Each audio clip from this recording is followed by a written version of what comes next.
And welcome on in, ladies and gentlemen, to week number 3 of the Apollo Racing Club ACC's Sprint Series in GT3 cars.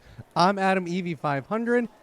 Joining me today in the commentary box is none other than McAdams. How you doing, McAdams? You know, I'm doing real good. I'm happy to be back.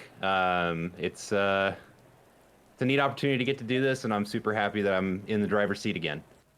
Well, I'm glad to have you back for week 3. We're headed to Oulton Park this week, which by reports, it is currently raining out there on the racetrack, and that could only spell one thing, and that means potential carnage for this race. Pit stops are going to have some interesting strategies, as we saw last week at Snetterton.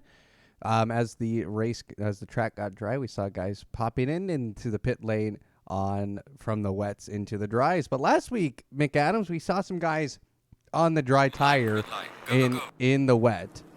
That's kind of an interesting concept, if I might say. Yeah, and it's a bold strategy, and it's a gamble you have to think about, because when you're on the border between wet and dry in this game, it really does make a massive difference. You can call it wrong. So let's say it's a wet track and you go out on slicks. If it stays wet, your race is basically over. You got to pit and get those things off. But the inverse is true, where if it's wet and drying and you stay out on the wets, they're going to overheat, and it's almost not going to be drivable. It's a gamble some drivers take. We saw Big Bark do that last week at Snetterton. It paid off massively with a huge finish for him. It'll be interesting to see how the weather progresses this week here at Oulton and see if we get some other drivers taking chances like that.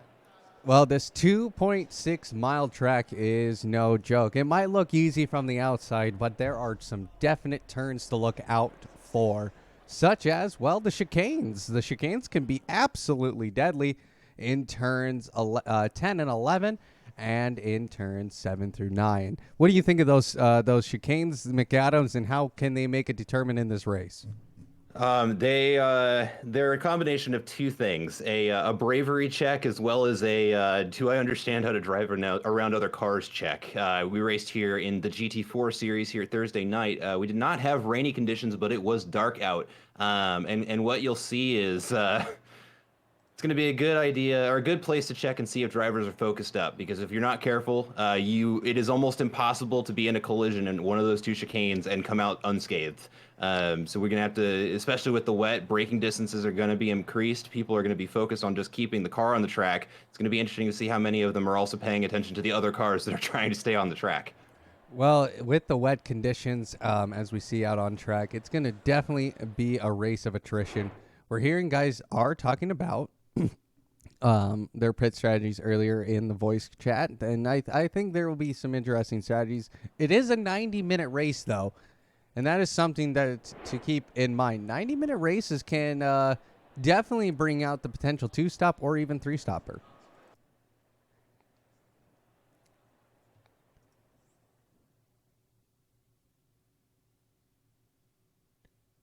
Are you still there?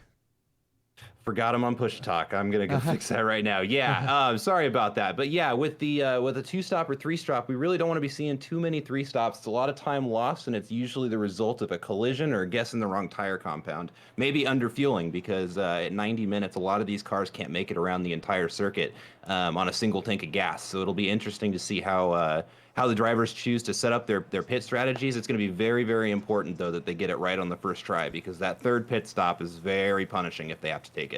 Well, let's go ahead and let's hop on out to track to see how the guys are taking up this very wet course. Qualifying set to begin any moment now.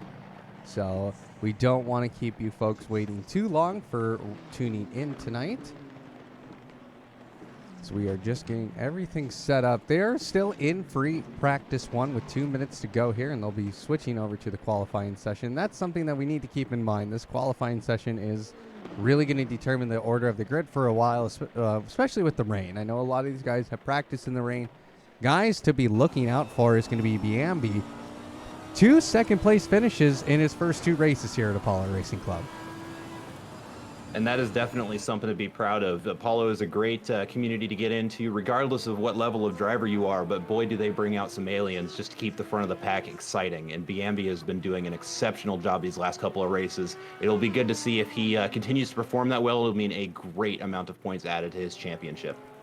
And he is still being evaluated for the season. I think this may be his last race before he might be given a division. Definitely going to be in our pro class for sure. Another guy to be looking out for, though, is Daniel Wright. Excuse me. He was one of the guys who took the slicks last week going into the start of a very wet 45 minutes of Snetterton. Yeah, and I didn't exactly get to watch a whole bunch of his race specifically, but yeah, it's looking at the track right now. I can't see exactly what the weather is doing right now, but just based on my experience driving in the wet, it really is on that line. It looks like they're going to be getting more rain in about 30 minutes, but qualifying is coming up here in less than a minute. It's going to be a different time of day, maybe even a different day entirely. It'll be interesting to see if the little bit of wet practice they got is going to be an indicator of what qualification conditions are going to be like, or if it's going to throw them into the dry and they're going to have to try and figure out tire pressures and setups on the fly during qualification. Tommy Kogan, a man who had a decent race last week. Some great battles as we watched P5 through P10 really battle each other through the entire race. What does Tommy Kogan need to do to get himself back onto the podium this week? Tommy Kogan needs to stay consistent this week. With a 90-minute race, we know he's got good pace. He needs to settle in. He needs to find a good pace that's controllable, especially if the conditions are wet, and just lock in and stay at that racing pace for the entire race. This track is brutal. There's not a lot of opportunities for passing. So he needs to qualify well, and then he needs to race well for the entire race, because falling back here can be extraordinarily punishing for a faster driver, because you're going to get stuck behind slower traffic that you just will not find opportunities to get around without taking some pretty massive gambles. In that battle, we also saw Kieran Fox. Right now, he is the 19th fastest person on track in the Audi. Kieran Fox, he looked strong last week, though. What kind of qualifying performance does he really have to put up here? Well, just based on how practice was going, I think everybody's going to need to be at the top of their game. With these British GT tracks, you'd think, hey, they're newer. People probably haven't put a lot of time in, but as this community likes to prove time and again, when there's new content, they're all out there driving on it. So there's a lot of very competitive drivers here, especially at Oulton Park is a favorite. I think really we're going to be looking for top class performance out of every driver today in their respective little brackets, if they want to finish with a race that they're happy with. Thornton last week in P2, another guy we need to keep our eyes with. He was in the front of the pack until he had to make a pit stop to change his tires. Do you think he'll be making that same mistake this week, or do you think he'll stick on the slicks and maybe go for that strategy? You know, as somebody who's been on both sides of that coin, it's tough to say. I've trusted my gut and gotten it right, and I've trusted my gut and thrown away races. It really is going to come down to there's a certain element of luck there. I hate to say it, but that's kind of what it is. And if we're looking at qualifying starting right now, a couple of cars coming out of the pits, it looks like it is going to continue to rain. So hopefully drivers were focused on getting those wet setups dialed in so that they can have a strong performance here during qualifying. Doug Wetzel coming out of the track. DC Spud coming out as well, looking for more guys who are on an out lap. It looks like Tony Durando is out on track as well. He is in the Audi. He has had some very strong performances here. Sadly, hasn't been able to get across the checkered finish line with results, but definitely somebody to keep our eyes on for this week. For sure. And honestly, any of these races, we've got Thornton going off the track right there on his outlap. Looks like he manages to get back or off the track without collecting Wolf there, who was close in tow. Forget where I was going with that, so I'll let you take it away from here. Well, looking at it so far, Tony Durando is on the wet tire, so he is the first man on track as he has to get into turn number 10, and this is Knickerbrook in turn number 12. So Hislopes and Knickerbrock, some definitely British names involved in naming of all the turns here at Oulton Park. And coming into Druid's Corner, this is a very nice speed corner about mid to high speed. You want to be going through there, coming down the Warwick Bridge into Lodge Corner. That is turn 16, and then it's a nice turn into the start-finish line as we're seeing Joey Girano try and start his very first hot lap here at Oulton Park.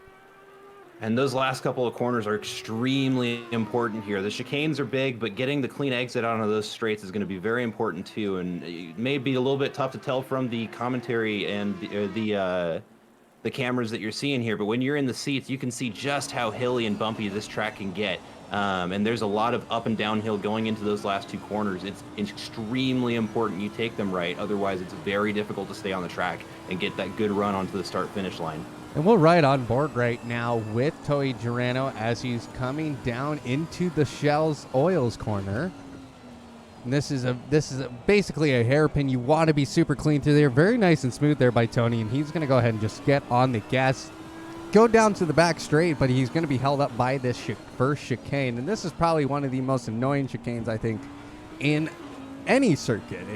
It doesn't make any sense to me, but apparently Joey Girano thinks otherwise. He's going to go down to the second chicane. This is into his lopes, and this is very nicely done by him, by Tony Girano, and he's going to come through Knickerbrock and go down the final back stretch into Druids Corner. What a nice first two sectors there by Tony Girano. Absolutely, and that's what he's going to be wanting to keep doing. He's going to, especially this first lap, you want to get a safe lap in there just so you can have something on the board. There's nothing worse feeling than getting the full 20 minutes of qualifying and not getting a lap you're happy with and having to start from the back of the pack. So we're looking for consistency out of these drivers for the first couple of laps just to make sure they can get something on the board that's somewhat competitive, and we'll see them likely start pushing much harder once we get to the later phases of qualifying. Well, he puts up a time of 141.3, so that is the time to beat. Tim Wilkins, who is on a hot lap, he's falling behind Lewis Greshner, as we're seeing Doug Wetzel put up a 141.1, and DC Spud putting up a 143.8. Now, Timmy Wilkins, he is on a hot lap. He's a little bit down than his fastest time. His last lap was a 2:54, so that must have been his out lap. And, he goes off track, and that is a section I am expecting a lot of guys to lose it at, is in Druids. So doesn't surprise me to see this happen at all, especially in the raining conditions. Let's head over to Thornton now in the Mercedes AMG, the Sleepy Yeet car. And he has come through. He has put up P6 with a 144.6, so a nice lap from him. Ryan Baker on a hot lap right now. He is looking to improve his time. As he went off track, he put up a 142.9, so that would be the fastest lap on track, but I'm guessing there was some quarter cutting as he is coming through now, coming into Cascades. This is turn number 3. And turn number 3 is going to be another place where I expect to see a lot of drivers going off the track, so it's good to see him negotiating that successfully. It's downhill, which makes your braking distance just a little bit longer than you expect it to be as the track goes away from you. And it is a medium speed corner, and it's very easy to misjudge. So we're hoping not to see a lot of cars running off wide there, but I wouldn't be surprised to see a lot of it happening. Well, he's in the Butler Raceworks Nissan. So nice. I'm trying to get my scoring to show what's happening, but it's not allowing me to. I must be hitting the wrong button or something. If to pull up the whole leaderboard, I think it's just tab. It should be anyways. There should be gaps. There should be a tab for gaps, and I can't quite remember what it was. Yeah, that's the whole leaderboard. Not entirely certain on that one. Well, we'll figure it out before the start of the race, but right now your pole position, your provisional pole position, especially in the amateur class, is going to be Joey Girano, who is sitting with a 140.5, so he's gone faster. Here comes Ryan Baker now as he's going to come down the start for finish rate. Can he improve? Putting in a 142.9. Nice lap by him, so he will be surely happy with that. Now we're going to go right over to, let's see here, Lewis Gresher we haven't talked about hardly at all. He is in the Ferrari, as we're seeing Brandon Gobes go by. But Lewis right now, he's 3/10 up on his fastest time, which was a 142.9. So he is definitely looking to improve. He's pretty quick through Sector 1. He finds additional time going into oils now. And now he's going to go fight through the backstretch going into that first chicane. Can he get that braking point right? He does, and he makes it through that first chicane with no problems. He loses a little bit of time, though. And I would have to assume that has to be just something with the fact he had to brake a little bit early, but he'll be able to find some more additional time as he comes into the second chicane now into Knickerbrock and going into Clay Hill and Water Tower. What a good lap here from Lewis McAdams.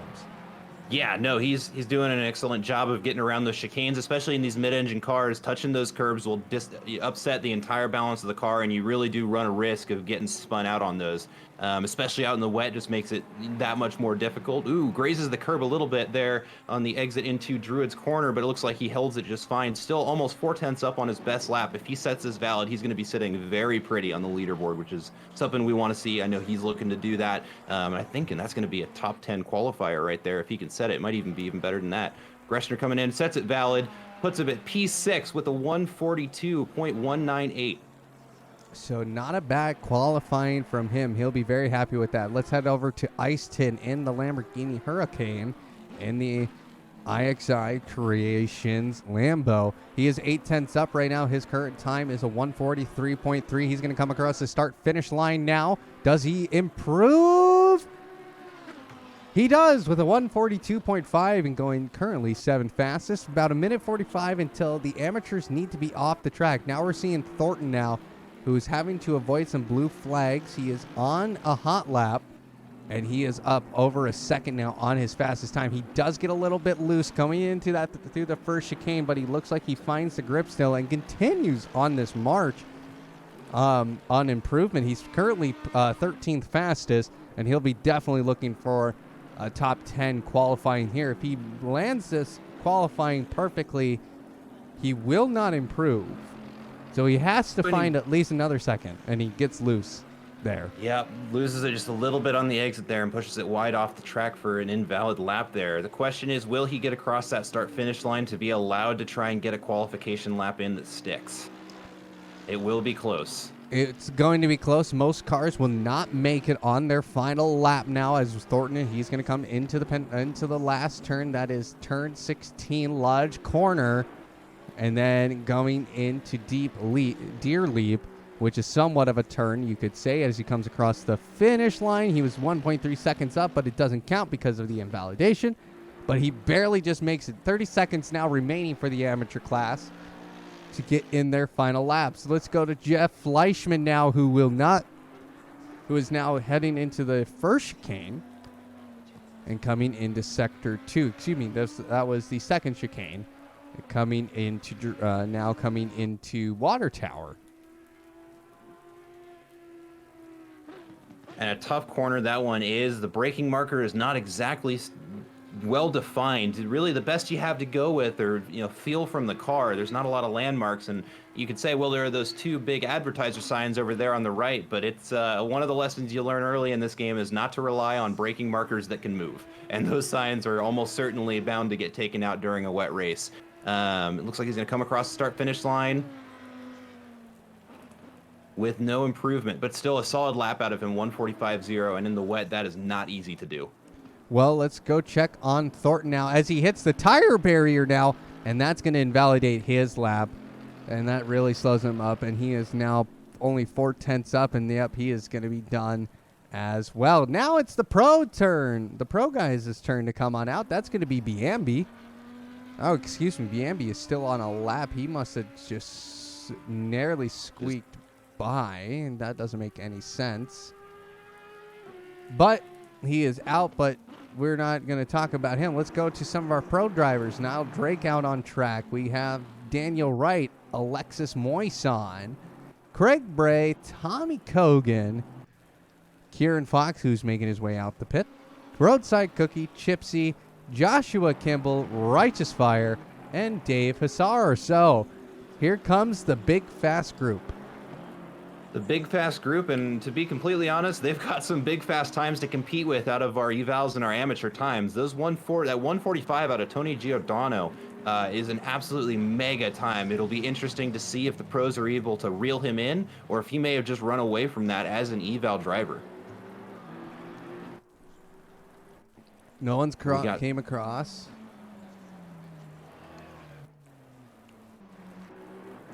All right, it's going to be Nile Drake. First, the man on a hot lap. You can kind of somewhat see a line being formed on those wet conditions. You can tell it's a light rain, so it's keeping that track pretty wet, but not too terribly wet. No, and that's kind of what you want to see in these cars. You don't want it soaked because it doesn't matter what tires, what setup you've got. When you've got tons of standing water on the track, you're hydroplaning, your braking distances are horrible, you lose corner speed. What you want to see right now is almost exactly what you've got. These are about perfect wet conditions where you've still got water on the track to keep the wet tires cool. But it's not so soaking wet that you're hydroplaning around the entire track. That slight little gray area right there that you're seeing that Drake is currently running through is almost perfect for wet conditions for these cars. Now Drake coming into the first chicane nails it perfectly, and following close behind him is going to be Tommy Kogan, their teammate on the liver. He goes wide, though. That's going to invalidate that lap very quickly. And now Nile Drake, he's coming down the hill, and you can just see the bumps going on in this car as the suspension going up and down. That tire barrier being knocked around. Don't understand why they had it. Why they would put a tire barrier in a chicane like that, but I guess it's to prevent track cutting. As we're seeing Nile Drake now coming into Water Tower into turn 15. Into turn 15, looks like, he's running a little bit wide. He holds on to it, back end kicks out. He sticks it back down to the ground. He's going to pass Campbell there in the Ferrari there on the left, coming down into what looks like that's going to be Lodge Corner. We'll see how he negotiates this. It's uphill and then quickly downhill, which is difficult to negotiate in good conditions, but he takes it like a champion right there, flowing through into the final corner, across the start-finish line with a 142.054. Nice lap from him. He will definitely be looking to improve. Let's head over to Mr. Chipsy now, who is... No, he's on a out lap, excuse me. I apologize. Dave Hassar, though, he'll be looking to improve today. Last week, he didn't even crack into the top 10. So he is definitely looking for some redemption this week. Currently sitting P16, excuse me, with a 143.4. He's currently a 10th up on his fastest time, and he is somebody that people should be afraid of. He is a fast driver, he's a talented driver, and he's somebody who could probably drive this course like no other. Yeah, and this is where we get into the we're talking about differences between cars here, and the BMW is one in particular that does struggle in the wet, so he's definitely not happy to see that, especially after a wet track at Snetterton. He was probably hoping for the dry to really take advantage of that straight line speed that the BMW has, but in the wet, it just struggles to get it down in the exit of these corners. So we're going to be looking to see if he finds a way to negotiate that successfully. Coming through the second chicane, looking pretty tidy, 2/10 down, but that is slowly shrinking as he comes through the exit of that corner. And the delta is still getting smaller, coming up through that hill, getting ready to try and negotiate. He's coming through Water Tower and into Druid's Corner. Let's see how he holds it here. He is holding very nicely as he's fighting the dry line left by the amateur class now in this qualifying. We have 4 minutes, 50 seconds left now as Dave Hassar hits the last two turns. Very nicely done. Goes a little bit wide there on the safety curves. But that's not going to be an invalidation. I know the track limits can be a little stingy here, and he goes across the line, and he does not improve. But that's not necessarily a discouraging thing for him. It's never good to disqualify or to miss a qualifying lap. But he now knows that he has some massive gains that he can make, especially in the third sector of the course. We saw just in one corner alone, he made up 6/10 on his best time. If he can get that in there, that's going to be a massive improvement on the leaderboard for him. So it's just going to be a matter of getting it all to stick, just getting all of those good corners in on the same lap. And that is the most challenging bit, but the most exciting bit of doing these qualifying sessions like this. Heading over to Tommy Kogan now as he comes into Shell Oil's corner. He is looking to definitely improve. He's currently P9. He's 30/10 up with a 142.1. So he is definitely looking to improve. Tony Girano is currently your pole position leader with a 140.5. So Tommy Kogan, he's definitely looking to improve as he is coming down the backstretch into his laps. Pulling through, nicely negotiated through there, just giving the apex there a kiss. It looks like he's going to do exactly the thing onto the exit, going into Clay Hill, coming up that hill. He's doing an absolutely great job on this lap. Currently 0.6 up on his previous qualifying lap. We're going to see how he does coming in through Drew's corner, hard under the brakes, and he's just going to let it coast through there, keeping it nice and organized. Good exit going down into the Warwick Bridge. And the last two corners here is where it's all going to come together. Currently 0.8. Watching that delta just evaporate. 1 second up. Can he stick it? He's holding it, going just fine. Coming up the hill. 0.8 up on his lap.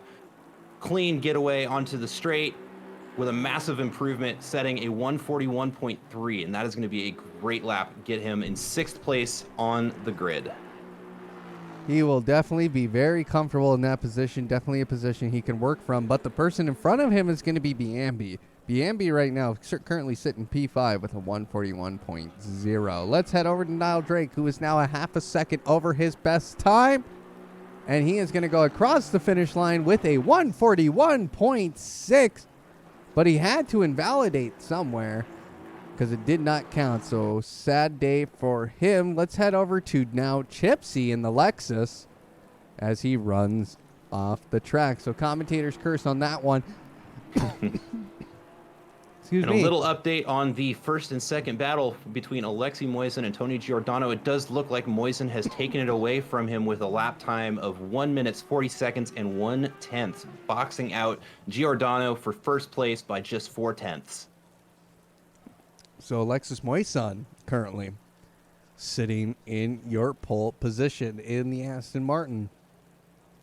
Let's head over to Craig Bray in the Aston Martin here on ACC. It's Apollo Racing Club bringing you 90 minutes of action here at Oulton Park. Craig Bray, he's looking... Go ahead. Go ahead. I was going to say, Bray is looking nice and composed coming out of the first chicane. He's getting ready to enter the second chicane there. Hard under the brakes into here. Is he going to take any curb? No, he runs it safe. He's going to try and get the good exit out there. Runs it a little bit wide, but he might be able to save it with a little added momentum through here getting up the hill. It does look like he sticks it. Coming up, Delta is getting smaller. That's what he wants to see. Coming through coming through Water Tower there. And hard under the brakes into the Druids corner. Ooh, it looked like he came in fast, but he's holding it like a champion. Sticks it just fine, gets a good exit going down under the bridge, coming into the final of the most difficult corners here on the track here. Holds it just nice. Ooh, but gets on the gas just a little bit late. We'll see how he does through this last corner, but I don't think we're going to see an improvement out of here. Nope, doesn't look like it. Does not look like it indeed. So he will be 16th. 30 seconds until qualifying is over and the checkered flag comes out. Dave Hassar now. He is 4/10 up coming into sector number 2. Dave Hassar, he is very quick in the Waluigi Racing BMW. I don't see his teammate here tonight, but that I could just be blind, but we will see. Joshua Campbell right now sitting in P8 with a 141.9. So he is also somebody to be looking out for, but we're going to keep with Mr. Dave Hassar as he is going up the hill starting Sector 3. And he's currently looking like he's on a great lap with his previous best being a 142.1. Currently, if he sets the lap he's on, he's going to be looking at about a 141.5, which would be a massive improvement, bumping him up, potentially dethroning Wolf there in 7th place to take it for himself. And it's looking like he might just be able to pull that off with an all right last corner coming down the final straight. Let's see how he does with a 141.6, putting him just behind 7th place, missing it only by a 10th. Well, that will do it for qualifying. I don't see anybody else on a hot lap. I see Tommy Kogan. He'll be... Yep, he has done his lap. Is Craig Bray still going? Yes, he is. He is trying to improve, but no improvement yet as he is coming through Druid's corner. He hits it nicely, and now he's going to be going into Lodge corner. And he is having to get on the brakes super hard there, but I don't think we're going to see an improvement. He's going to have to really push on this last stretch here of track, but it's not gonna be enough. It is though. He sneaks it in barely. barely. He got a 10th faster, was able to move up to P13. Well, that is your qualifying. Let's take a look here at our pole position. That's going to be Alexis Moison. He had the fastest sector 1, but the fastest lap overall with a 140.1. But Tony Giordano came up huge with that P2. So watch out for slippery curves and remember to brake earlier. But now it is time to race. Time to race it is. And looking at the weather, let me take a look here and just change my screen up just a little bit so I can get a peek at that.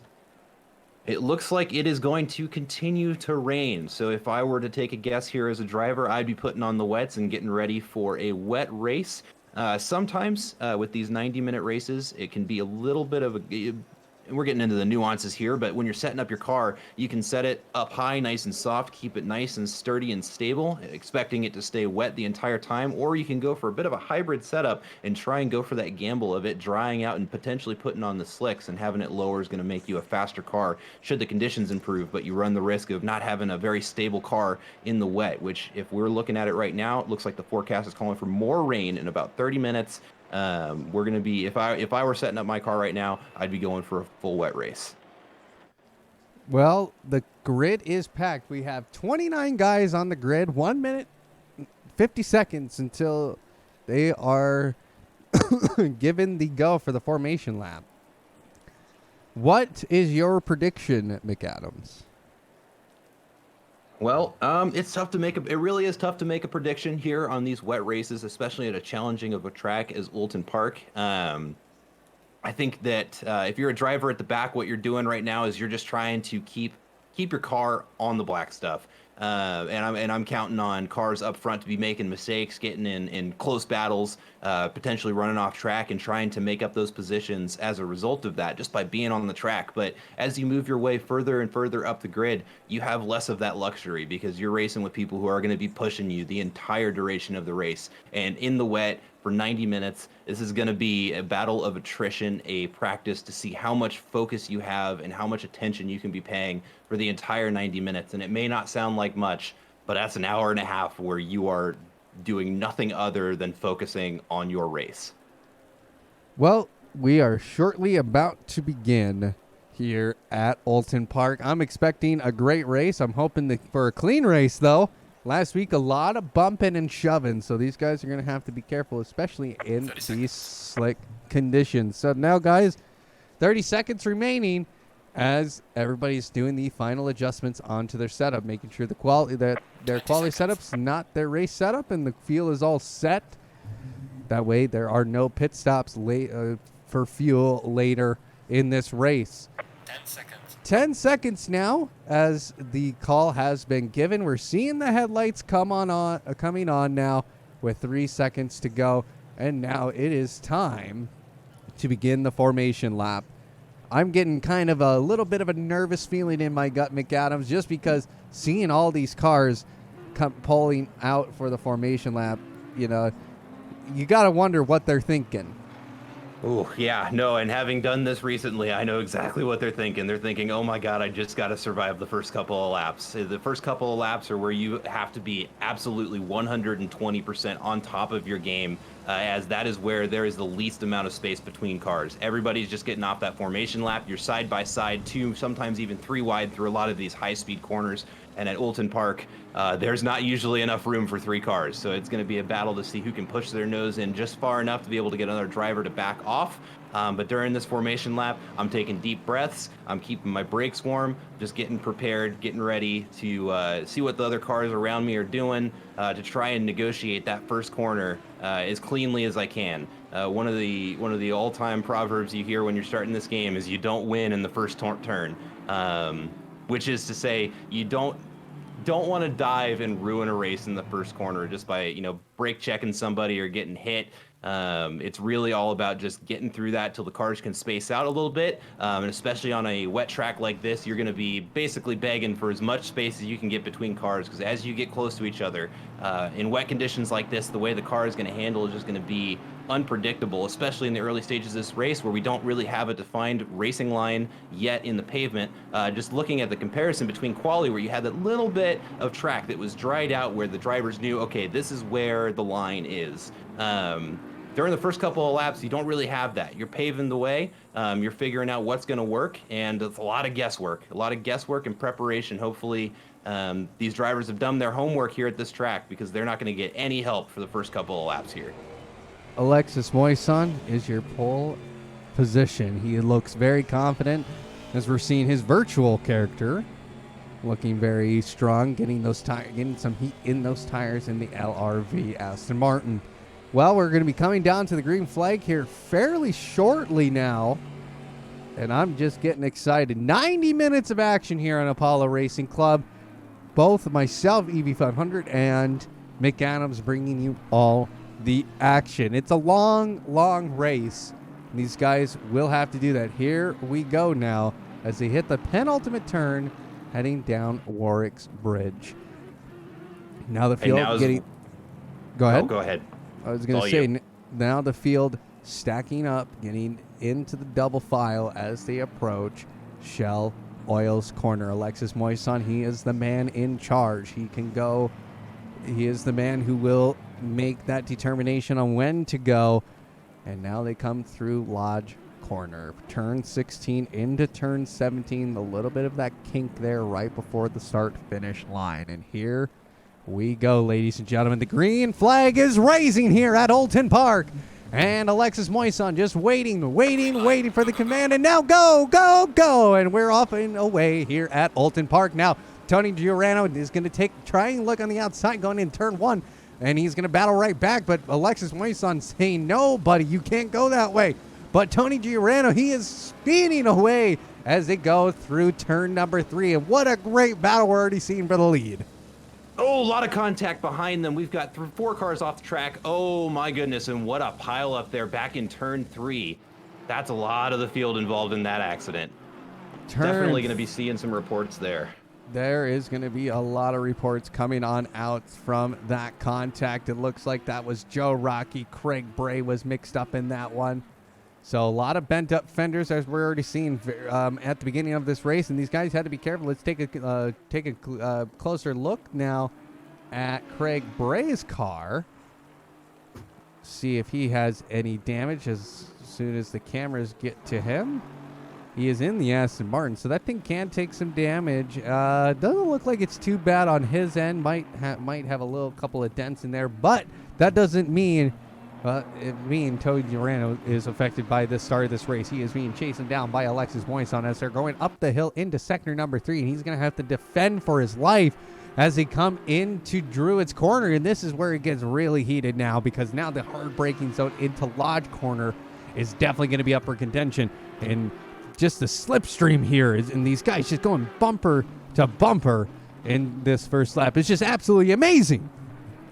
It really is, and this is going to be a battle between titans. We're talking about 2 absolutely incredible qualifying laps, 2 very consistent drivers, and in very different cars. It's going to be very exciting to watch these 2 battle. You've got the front engine Aston Martin that is a very stable platform and is notoriously good in the wet, and then you've got the Audi just side by side, bumper to bumper, tires nearly touching, going down into corner 3.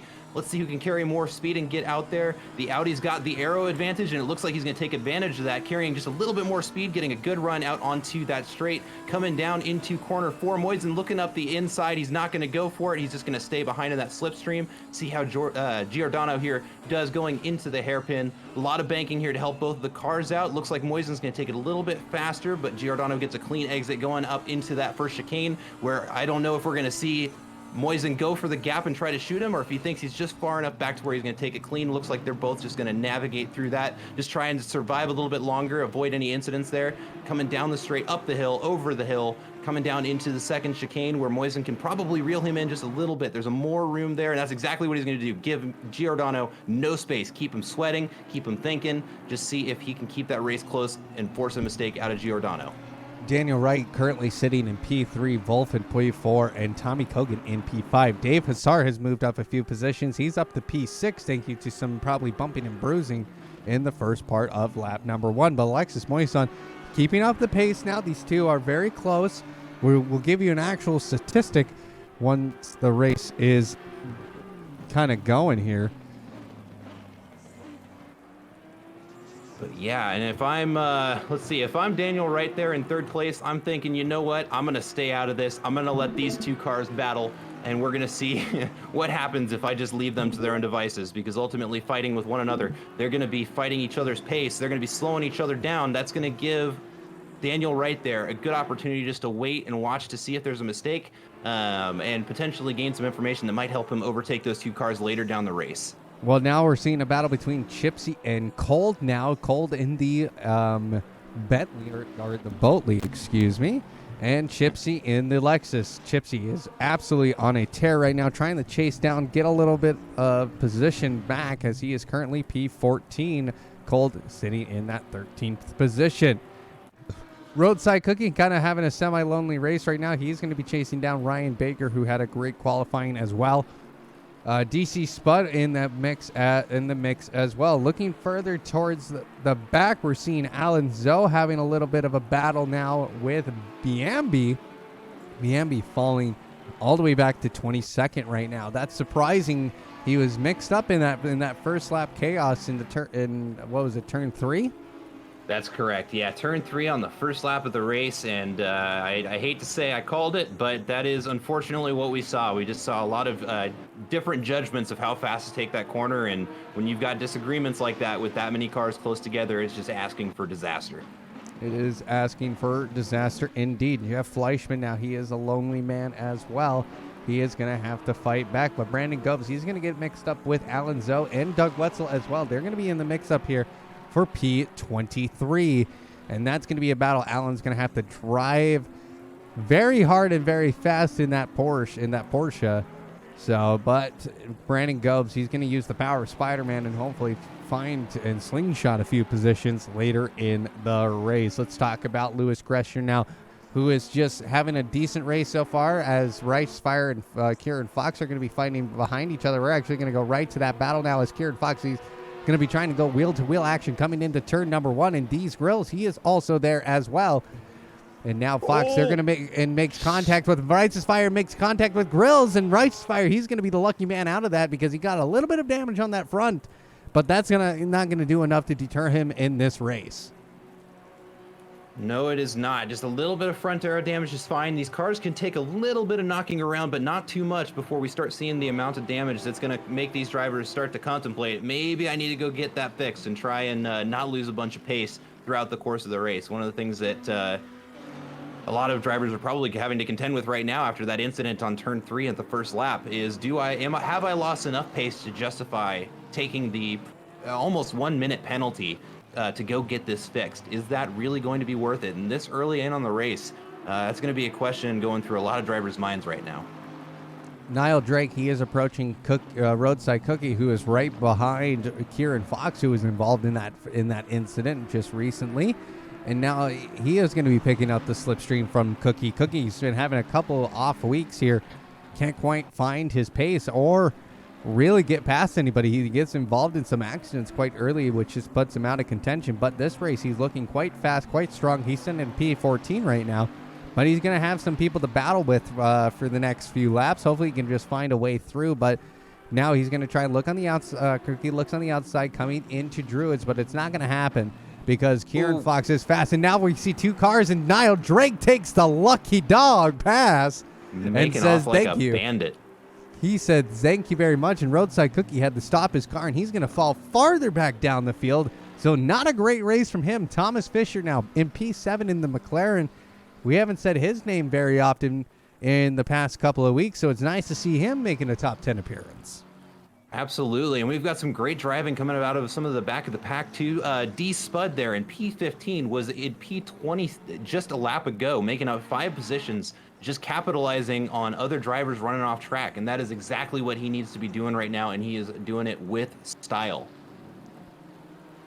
currently on that 100 ping, but that doesn't even matter. Now we're seeing a fight with Righteous Fire and Dave Grills. These two are very close to each other. I'm wondering if that arrow damage on the front of Righteous's car is creating a little bit of a problem. You can see there's a little bit of bumping that happened in the back of his car. That is not part of the livery. That is actual damage. So that is also going to have a deterred factor. And every bit of aero that you can get on these cars, especially in the wet like it is today, is an absolute luxury to have. Just pressing those tires up against that wet pavement, just trying to get every ounce of grip that you can get out of the car to try and get these things going around fast. And these cars are moving fast, almost 200 kilometers an hour coming into the entry of Druid's Corner here.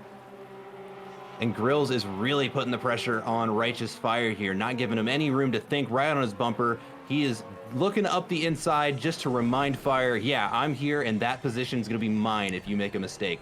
And there's definitely and there it is. Yep, there's the pass right now. Here comes Dave Grills as he's going to make the pass onto Righteous Fire, who went wide in turn 16 and on the exit, and now he is just going to speed away. I think Righteous definitely has some aero damage. He's not as fast on the straight as I was hoping he would be, because he is dropping a little bit of pace now from Dave Grills. Yeah, and that aero damage can be brutal, not just in aiding the amount of grip that you're able to get out of the car, but if it's severe enough, it can actually slow you down too. The car doesn't actually lose power from it.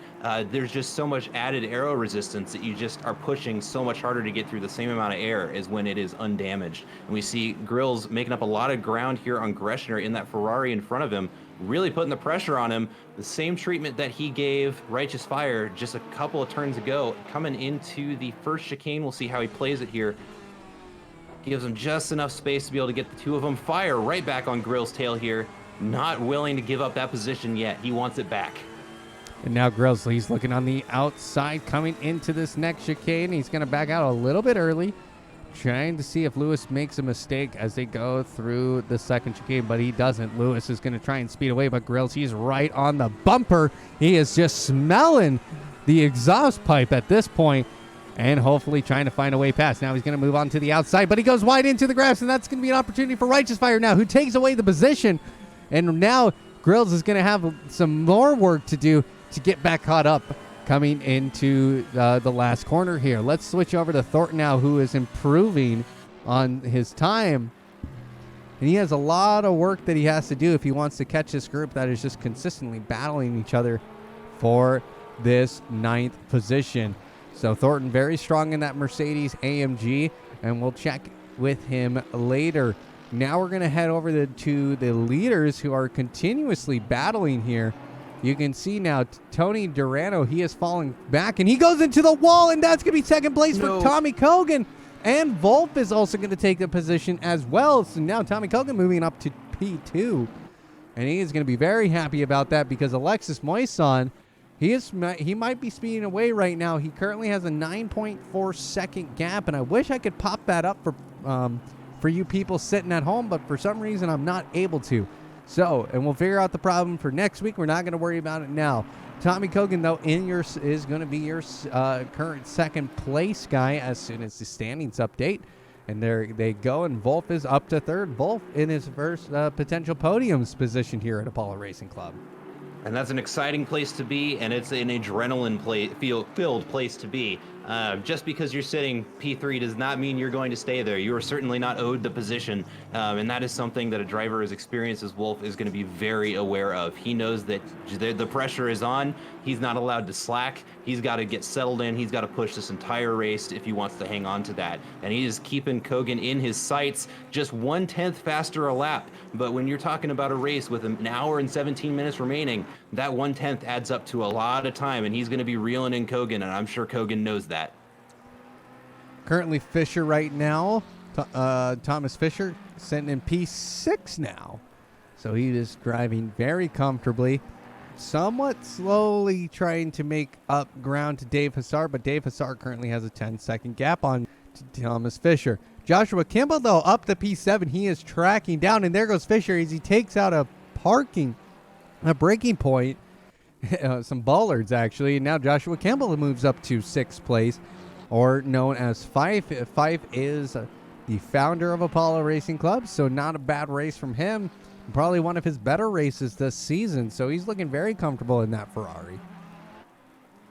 And the Ferrari is just I'm going to be biased here, but it's my favorite of the GT3s. It's a mid-engine rear-wheel drive car, very balanced, can handle doing a lot of things very well. It's a good kind of just jack of all trades car. And if you can get settled in it, you can understand how to drive that car fast. You can perform very well almost regardless of what track that you're on. It performs well everywhere. Well, something happened to Lewis because Lewis has fallen down the order, and now he is having the battle against Ryan Baker, Doug Wetzel, and Chipsy. So something happened to him earlier in this race, and Righteous Fire, he has taken P8 now, and he is sitting very comfortable with 4 guys behind him. Yeah, and those 4 guys are going to be looking for that P8.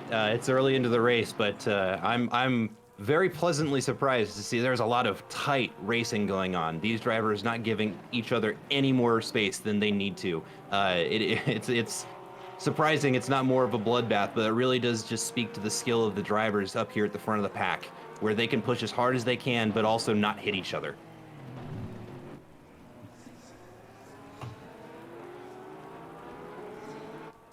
Dave Grills, he's trying to make up on the time onto Righteous Fire. This is a battle we going to keep our eyes on because a lot of these guys have not been in the top 10 yet, so this is really going to shake up the standings in the championship for both classes because Dave Grills, he's in the amateur class, but this is also for overall positioning as Righteous Fire. He is that damage that he suffered earlier. It doesn't look like it's phasing him at all. I don't think so, no. And if it was, we would definitely not be seeing a battle like this. Grills looking up the inside, coming into turn 4, doesn't go for it, backs off just a little bit. Fire runs wide off into the grass, and that is a bad place to be off the track. It's going to be real difficult for him to get it back on there safely.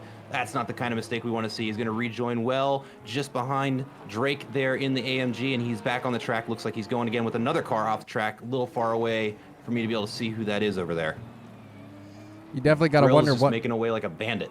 Yeah, Grills is out of there. You got to wonder what kind of happened there. He probably suffered some understeer going into that corner because that is a turn where you're understeer city there. So, but these Grills moving up to P8 now. Followed behind him is Nile Drake up in the P9, and Thornton finally in the top 10. There we go, and that's what he's hoping to see. Thornton driving absolutely just remarkably steady this entire race. He's kept it on the track. He's doing what I advise the drivers to do, and that's just stay on the track longer than everybody else, make the fewest number of mistakes, and that's going to pay off in droves when you're talking about a 90-minute race, and that's exactly what Thornton is doing, and he's performing absolutely incredibly right now with a healthy gap to the cars behind, slowly reeling in Drake up there in 9th place. Let's take a look over at that battle between Grills and Drake up here. Grills taking the first corner just fine, with Drake closely in tow with less than a half second between them. Drake's closing that ever so slowly, but he is pulling it in. He's running a little wide and holds it, gets back on the track, but that's going to give Grills some breathing room to be able to think and plan out these next couple of corners without having to worry about pressure coming from the cars behind. But Drake is not giving up, holding in that gap of just a half second, coming into the hairpin. Let's see what happens here. Grills runs a little bit wide, but gets a good exit. Drake keeps it nice and tidy. Coming into the first chicane. Not really enough of a gap for him to try and shoot. At this point, if I'm Drake, oh, he guns it up into that chicane, though, making up a little bit of ground. Have to try and make up all the ground you can. These Grills, he's sitting with 6 ping. Ping might be a factor a little bit. If you think about it. So 6 ping versus what is Nile Drake on right now? He is currently on 78 ping. So that's definitely a factor in this. But Grills, he is having a great race so far. Going up to P8, but Nile Drake, he's going to have something to say about this as they're coming in through Sector 3, going in the Druids corner. And these guys are I think they're just going to hang out for a bit before really making some moves. Yeah, and at this point of the race, I think the two of those drivers know, hey, I'm just about the same pace as you. Maybe Drake's a little bit faster, but he just isn't finding the gaps to try and get around Grills. But Grills makes a mistake, runs off wide into turn 16, and Drake is going to capitalize on that, not giving him any chance to get back on the track and just moving his way up into P8. Exactly what he was hoping to see there, and an unfortunate mistake out of D. Grills in the Porsche. Let's head on over to Tommy Kogan now, who is battling with Wolf for this second position. And Tommy Kogan, he's going to really have to drive like no other if he wants to keep this position, because Wolf is very fast. Currently, Wolf is faster in sectors. He was only faster than him in sector 1, Tommy Kogan, but that doesn't mean the tire wear doesn't become an issue. No, and that is something these drivers need to be thinking about. The wets will hold up pretty well when the conditions are the way that they are right now, which is kind of what we were seeing in qualifying. Kind of ideal wet conditions, if there's such a thing. These tires will be able to last at least 60 minutes, if not longer, if the drivers are careful with them, which is going to be very important in a race this long. If they can keep those tires alive long and try and hold off on that pit as long as they can, they have a good chance at just doing a one-stopper and potentially running away with an easy second stint. Well, that'll be the question. Will there be a stopper? Well, when will the pits start happening, especially in this 90-minute race? This league, very used to 45-minute races. We're already past that mark now. We're 50 minutes into this race with an hour and 10 left to go here. Oh, excuse me. We're only 20 minutes into this race. Wow. Yeah. I was thinking a little bit too far ahead there, but these guys so far, even with a 45-minute usual session, these guys are racing pretty well as Common Cold gets out of the way for Tommy Kogan.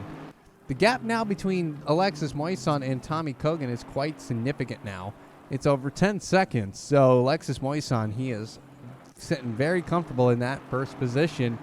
Let's take a look at some racing happening across the track. Dave Grills, he is still having a battle with Nile Drake after going wide in the last turn. And these long battles are going to be a test for these drivers. Just driving around a track for 90 minutes without having any major mistakes is hard enough on its own. But when you have to think about another car behind you gnawing at your back bumper, just trying to get that position from you, it's an entirely different level of stress these drivers are having to deal with. And when you've got these close battles for extended periods of time on this track, it's a test of endurance for these drivers. As you heard there, the pit window is now open. 50-minute pit window. That means the pit lane's open and drivers can hop on in and get some new tires, get some new fresh rubber on track. Track conditions are definitely not going to change for sure, as we can see by the weather, at least for the next 30 minutes. It's going to be rain, and more rain. Which for me as a driver, that's what I'm hoping for at this point. I don't want to see inconsistency in the track conditions. I don't want to have to try and guess about anything else other than what is going on in front and around me. With Grills getting right on the heels of Drake coming in there through the second to last corner. But he is going to hold that position just fine with plenty of space between the two of them for him to not be able to relax, but to be comfortable.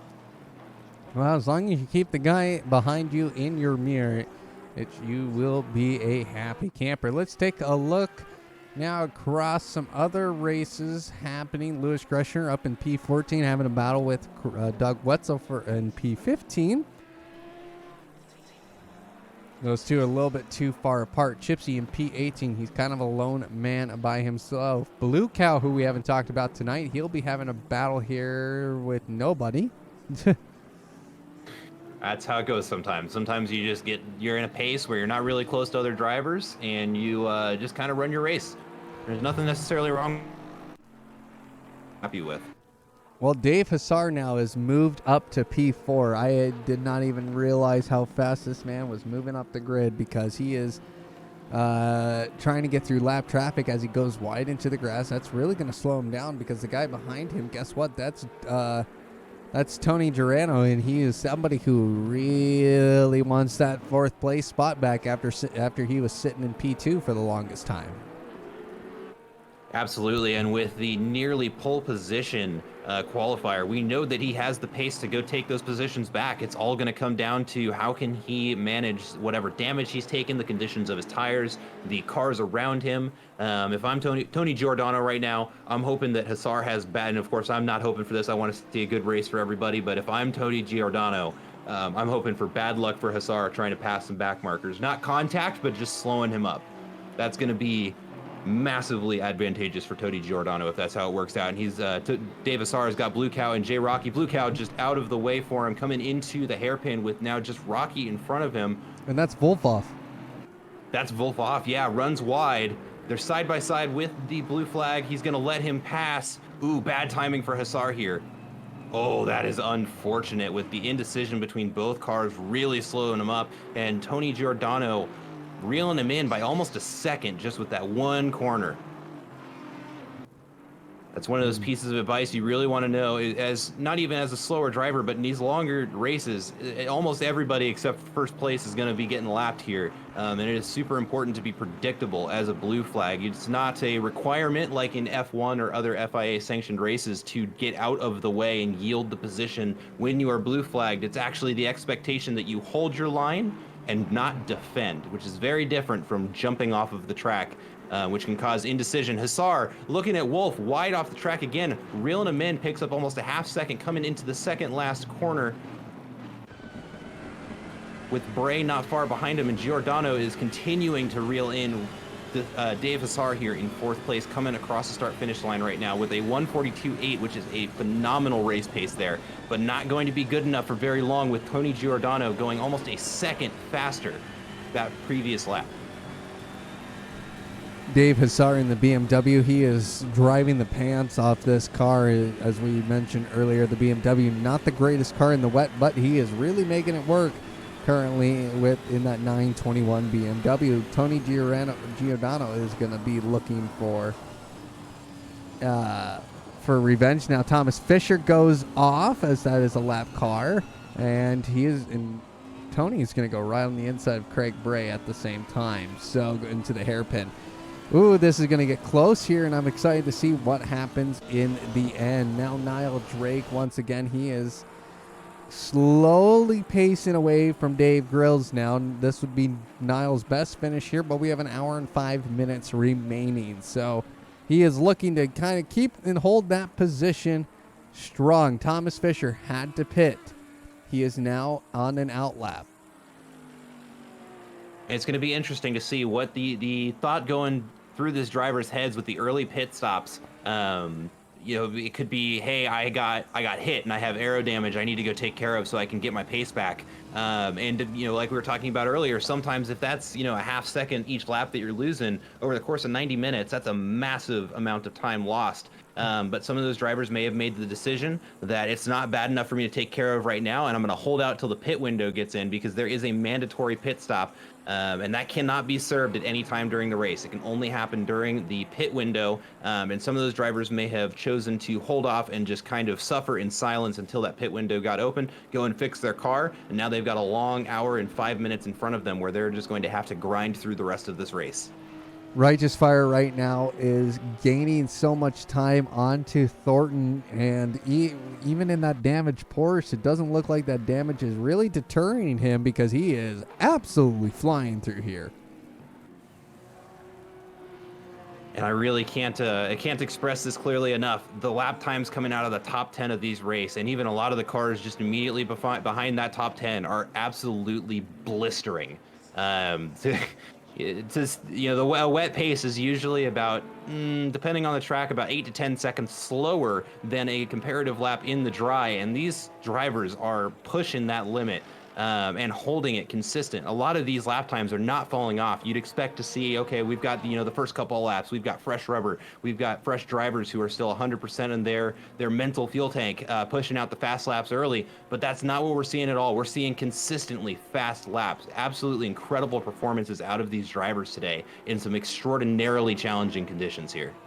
Well, Righteous Fire was able to take advantage of Thornton going wide, and he is going to pick up P9. Wolf now in P3. He's gaining somewhat of his time back onto Tommy Kogan, who right now is sitting very, very comfortably in that P2. Wolf is going to have to drive like the wind, though, because Dave Hussar, he's going to come up quick, though, in that BMW, as they are both just absolutely driving the pants off these cars. Tony Gerando is currently P5 in the number 57 Audi, and he is chasing down Dave Hussar, and that is going to be a battle here, I think, as we get into the pit strategy, it's really going to come down to your pit and how good your out lap is and how good your in lap is going to be. So, and the out lap in wet conditions is actually surprisingly not as difficult as the comparative out lap in the dries, just because those tires heat up so much quicker. They get into their operating range usually about halfway through the first lap, rather than the dries that take about a lap and a half to get up to temperature. But it cannot be stated enough that under pressure, cold, wet tires are pretty scary, especially on a track that's got as little tarmac to work with as Oulton Park. With Tony Giordano, we're still watching Dave Hazard here, keeping Giordano there back at a safe distance there, 1.2 seconds between the two of them. Giordano is either choosing not to push to try and conserve his tires, or just cannot keep up with Hazard there in the Waluigi BMW.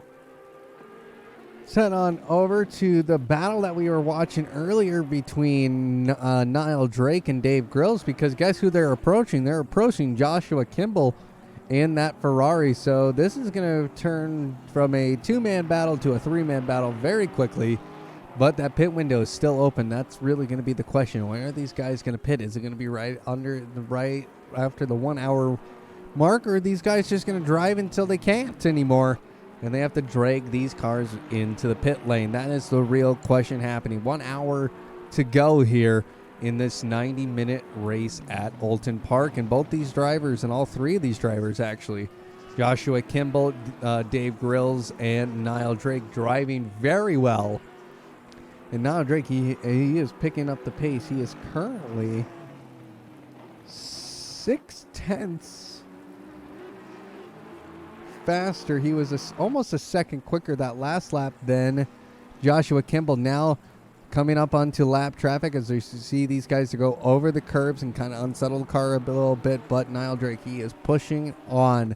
He sees Joshua Kimball out there in that Ferrari, and Joshua Kimball, he's gonna have to defend for himself here very quickly if he wants to hold on to this P6, especially when they go into the pits. And something very interesting there out of Kimball. Maybe I was seeing things, but on that straight, it looked like he was diving into the wet tarmac to try, almost as if he was trying to cool off his tires, which makes me wonder, is it dry enough to where these wet tires are starting to heat up and potentially over pressure? You see Drake staying in the middle of the road. I'm not sure if that's just a line decision or if they're starting to have trouble with the rubber compound out in the conditions on the track. Definitely to be something I'm watching here out of Kimball. That will be something to watch. If you look at the top three right now, those top three cars are in Aston Martins, and that's something you gotta like if you're an Aston Martin fan. Now we're seeing Drake trying to bust a move onto Kimball, but Kimball doing some great defending as they head into Lodge Corner. Now there's a car off in the distance. Not sure who that is, but it doesn't matter at this point because I think it was a lap car anyway. Joshua Kimball now coming through into Lodge's Corner as they went through Druids earlier. Forgot to correct myself there. Kimball, he is really driving very hard in this wet rain, and you gotta wonder, that question about the tires, and I wish we could see tire wear.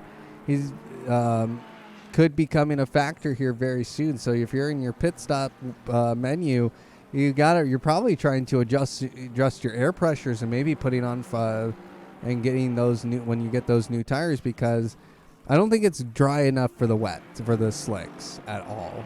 Not even close. Not even close. What you're hoping to see if you're contemplating, do I need to get on slicks while the track is still wet, is basically that racing line you're seeing these cars sticking to, where it's just kind of dried out. You want to see that across the whole track, and the track starting to actually dry on the racing line, and we're not even close to that with more rain on the way in the forecast.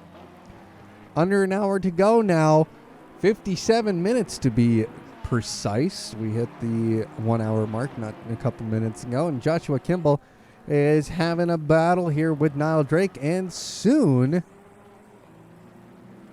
Dave Grills as they come through the second chicane and going back up the hill. This is where everything needs to come together. If you're Fife, you really need to plan out your pit stop just perfectly. If you can last on those tires a couple more laps and see what Nile and Dave do behind you, That's really when you can make those determinations. You're going to have to do what Mercedes hasn't done in a long time and actually strategize in this race.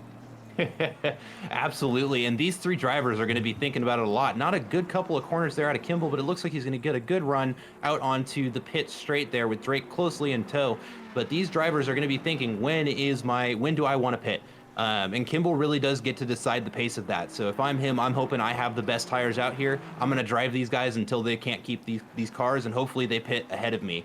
Or he's in a position where he knows, hey, I'm going to be really confident if I pit first, I'm going to have fresh rubber and I can outrun these guys. But right now, I'm not sure what's happening, but Drake has just reeled in Campbell there, almost bumper to bumper, coming into turn 5 here, getting ready to come into the hairpin. Kimball's going to run away from him a little bit. Looks like Drake was late onto the throttle there, coming into the hairpin right now. Both of those cars keeping it nice and composed, clean exits, getting ready to come into the first chicane, where these cars are absolutely close enough to where we might see something here in the next 3 or 4 corners. Let's see what Drake does here. Kimball takes that nicely. Drake keeping it nice and tidy. Kimball gets the back end a little bit loose coming out onto that straight. Will Drake reel him in with a better exit there? And just looking at the delta, it looks like they're keeping equal pace. He's reeling him in ever so slowly. He's going to try and go for something here on the second chicane, but just is not going to get it to stick. Campbell took that very, very well. And it looks like they're going to run up into Water Tower here with the same space between them. Actually, Campbell pulling away from him just a little bit with D. Grails backing up a little bit. I don't know if he had a rough couple of corners there, but it's no longer a 3-man battle here for 6th position. It is now between Drake and Campbell. With a car, facing the wrong way. Fischer in 23rd position off the track in an unfortunate position. Looks like he's going to get a good gap there on the map for him to get back on the track safely, though. He's still not moving, though. Well, I'm gonna keep along with this battle between Joshua Campbell and Nile Drake, because this is getting intense now. Joshua Campbell, he's just finding a little bit more speed out of some corners than Nile, but Nile really doing his due diligence, and he goes a little bit wide, getting those tires into the grass and losing all that grip now. And Joshua Campbell, he sees that, and he's going to take advantage of that, as he has a gap of about 0.6 of a second over Nile Drake. But Nile Drake, he is very quick. He's going to try and find that slipstream, but Joshua Campbell, he's playing it smart. He gets his tires cooled off just a bit as they come through a section that's actually very abusive on these wet tires. This hairpin very hard gonna be on your right, on your left side, and then on the right side it's gonna be those previous 2 corners, because it's kind of like an S, and you gotta really push the tires to the limit there in turns 3 and 4.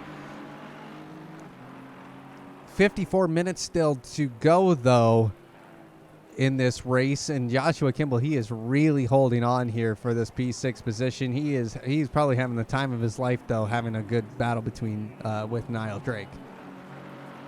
Absolutely. It's as much pressure is on you. You can't help but just feel the exhilaration of knowing, hey, I'm doing well enough to keep this guy just barely at bay. Because Kimball's got to know Drake wants to get by me, and he is just looking for me to mess up, which all of that extra pressure, and then continuing to, it looks like Fischer still stopped there. That's not a great place for him to leave his car. He needs to get that thing moving. But Drake looking up the inside. Campbell is going to get in front of him just barely enough to be able to squeeze ahead of him, coming up into the pit straight there. That was really close. Those two almost causing contact. Drake is getting impatient. Look at how close those 2 cars are. We're talking inches between these 2 cars that are flying around a corner at 120 kilometers an hour, almost 60 miles an hour in wet conditions. Drake really wanting to get in front. Joshua Campbell doing a great job here. I was going to say on his last lap as well, coming out of that second chicane, out of the first chicane, he definitely had some wheel spin with the traction control in the wet, so it doesn't surprise me to see that happen. But Joshua Campbell now, as he heads into the hairpin, he goes a little bit higher. He doesn't keep that inside line. He goes towards the middle high line, maybe just to do some due diligence with his tires. He probably sees a little bit of red marking, getting told, hey, your tires are going to explode if you take a turn wrong or take a bad curb. So Joshua Campbell, he is driving like no other against Nile Drake, and now we're seeing these guys go. They're going to battle until the end. It wouldn't surprise me. 32 minutes left until that pit window closes. So these guys got to be thinking here, when to pit? When do I make my mandatory pit stop? When is that going to happen? And you got to wonder how many guys are going to be stepping into the slicks, but we won't know that for sure. I wouldn't agree with that decision as rain is still in the forecast. But Joshua Campbell using those wet tires to their advantage and really pushing hard as he goes into the final turn against Nile Drake. And they are really interlocked in a battle, but Nile Drake has lost a bit of pace now onto Joshua Campbell, who is just flying through the start-finish line coming into turn number 1. And what's so exciting to observe here between these two cars is you've got two drivers who have nearly identical pace, and what you're seeing where, Drake picks up a little bit and then Joshua runs away with it a little bit is you're seeing the strengths and weaknesses of these two cars between drivers of nearly identical skill, which is what plays into the strategy of these conditions, this race, this game. Because you really do have to think about, okay, I know the Ferrari is going to be able to get away from you just with top end speed alone, but the Aston is able to eat those curbs a little bit better in the chicane, and you definitely see that when Nile is ready to push it, he can just eat those curbs, where the Ferrari just cannot get away with that and keep the car on the black stuff. The amount of thought that's getting put into this race is not just how do I get around this track the fastest, it's how do I exploit the weakness of the car in front or behind me to keep the position that I've got if you're Joshua Campbell, or take that position away if you are Nile Drake. And these two drivers, this is so cool to watch. This is what driving is all about, especially as a driver who I race the GT4s, but watching these guys in the faster cars, this is what gets me excited. This is why I love motorsports, watching two equally skilled drivers race each other in incongruent cars, and just watching them battle each other is so exciting to watch. Thornton now, he has fallen back more positions as Chipsy now is ahead of him in P11. So not a bad race from him. We should mention right now that Biambi is out, Colin Cold is out, Timmy Wilkins and Thomas Fischer are your guys that are out. So that's going to be an opportunity. Ooh, and Rocky and Lewis have a little bit of a scrap going into the second chicane. So Rocky slowing down, has to take the alternate route, we should say, but he definitely has some damage because he is going quite slow. So I wouldn't be surprised to see him pit sometime soon. Let's go back to this battle as now Nile Drake, he has lost quite a bit of time, Pfeiffer, something happened to Pfeiffer. Now Pfeiffer has to battle back because he is now behind Dave Grills. And that is certainly unexpected. It's too bad I wasn't watching to see, but we can see Grills just running away on the straight there. Makes me wonder if maybe Joshua there picked up a little bit of debris on those tires and he's just running them off of there before he can get his traction back down on there. But big move by Grills. Finally, we were just talking about, if I'm one of these drivers sitting behind a battle, I'm just waiting for a mistake. Unfortunately, Grills is the one that makes a big mistake, misses the chicane entirely, almost skidding it. He is going to get a track warning for that one. Indeed he is, and if you're Joshua Campbell now, you got to think, is the undercut possible now?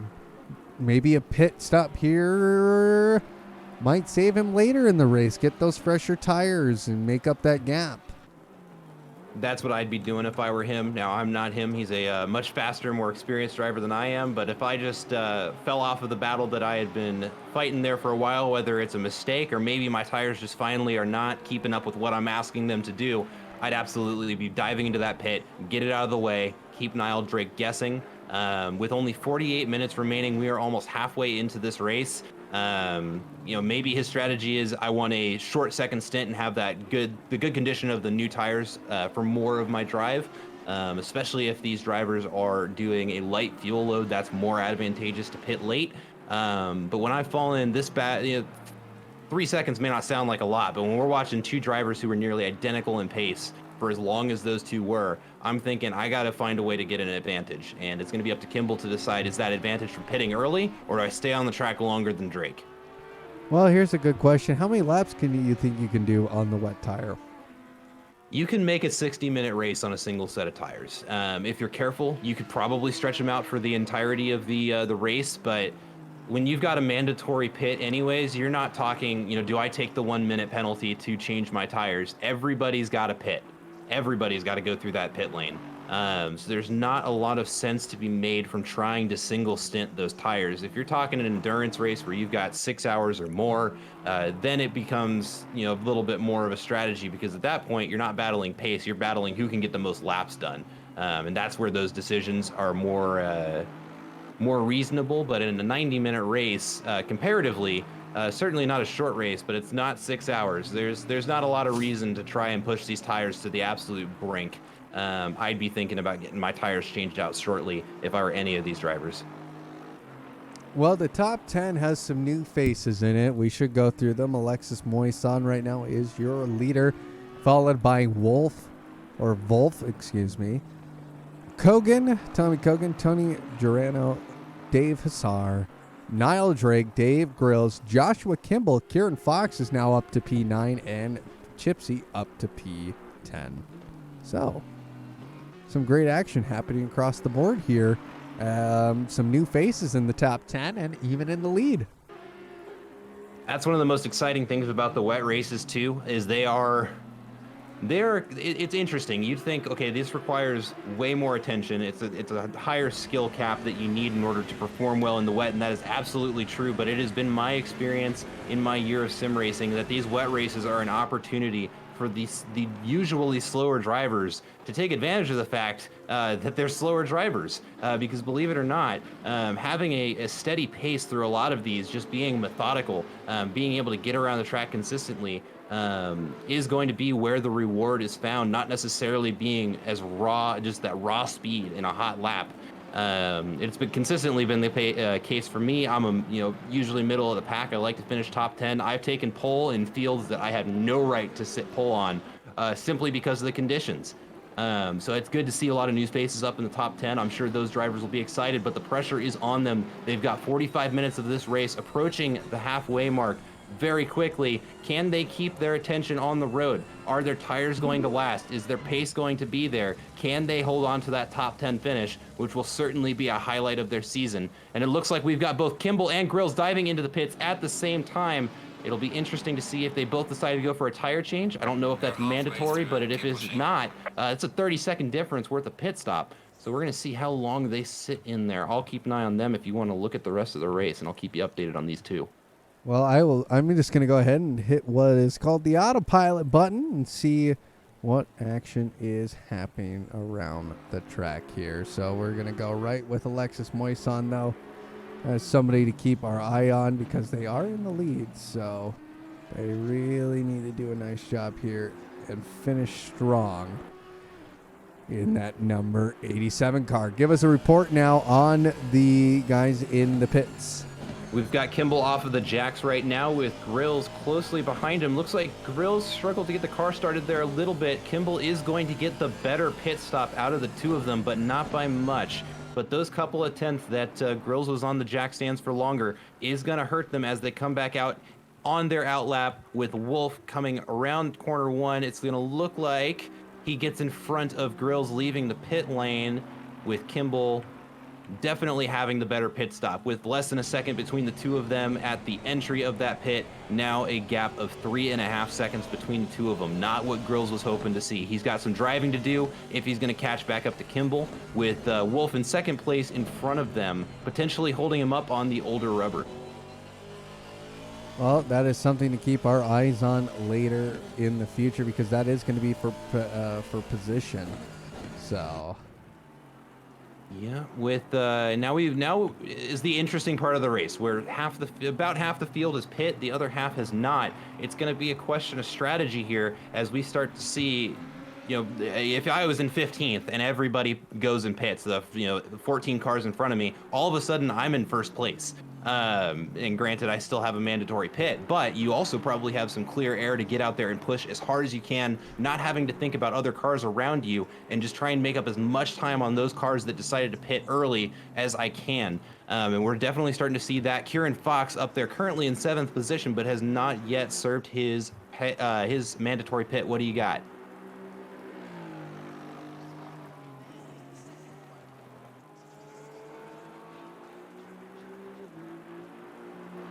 Okay, all right, so let's see. Let me go navigate up to there in Kieran let's see, who's that on stream? That's Moisen up in first place. I'm moving my way over to him right now with a healthy gap to Wolf there in second place, almost a 17-second gap to the two of them, and he is in clear air. Doesn't have very much of him. He's approaching some lapped traffic here, but has not quite served his mandatory pit yet.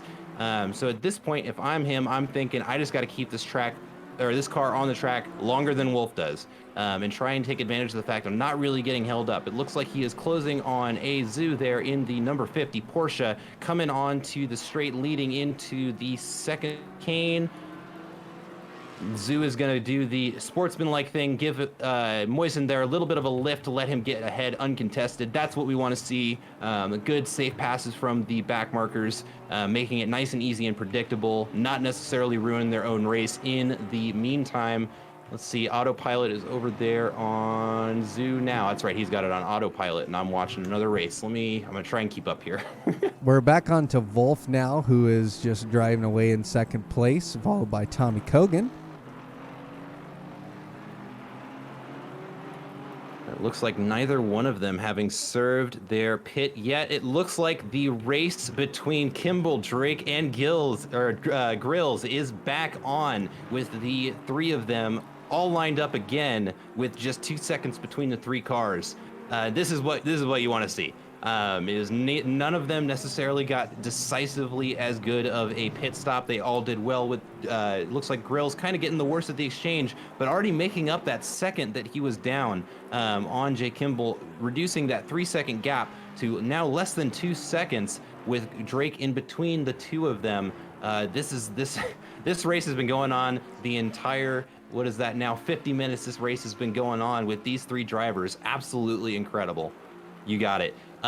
So we're just going to keep our eyes here on Campbell, Drake, and Grills. I'm going to put my camera on Drake just so I got a good view of the three of them coming into corner 4, excuse me. Campbell's going to take that. Looks like a very good corner for him. Drake, as well as Grills, coming into the hairpin. Drake closing up on Grills just a little bit there. Campbell getting a good escape, though, going into the first chicane. The gap between these cars is getting more narrow at the start-finish line. There was 2 seconds between Drake and Grills. Now it is just a 1.5 seconds, with Drake closing on Campbell now. Was a gap of almost a second. Now less than that, closing on a 0.5 second, coming into the second chicane.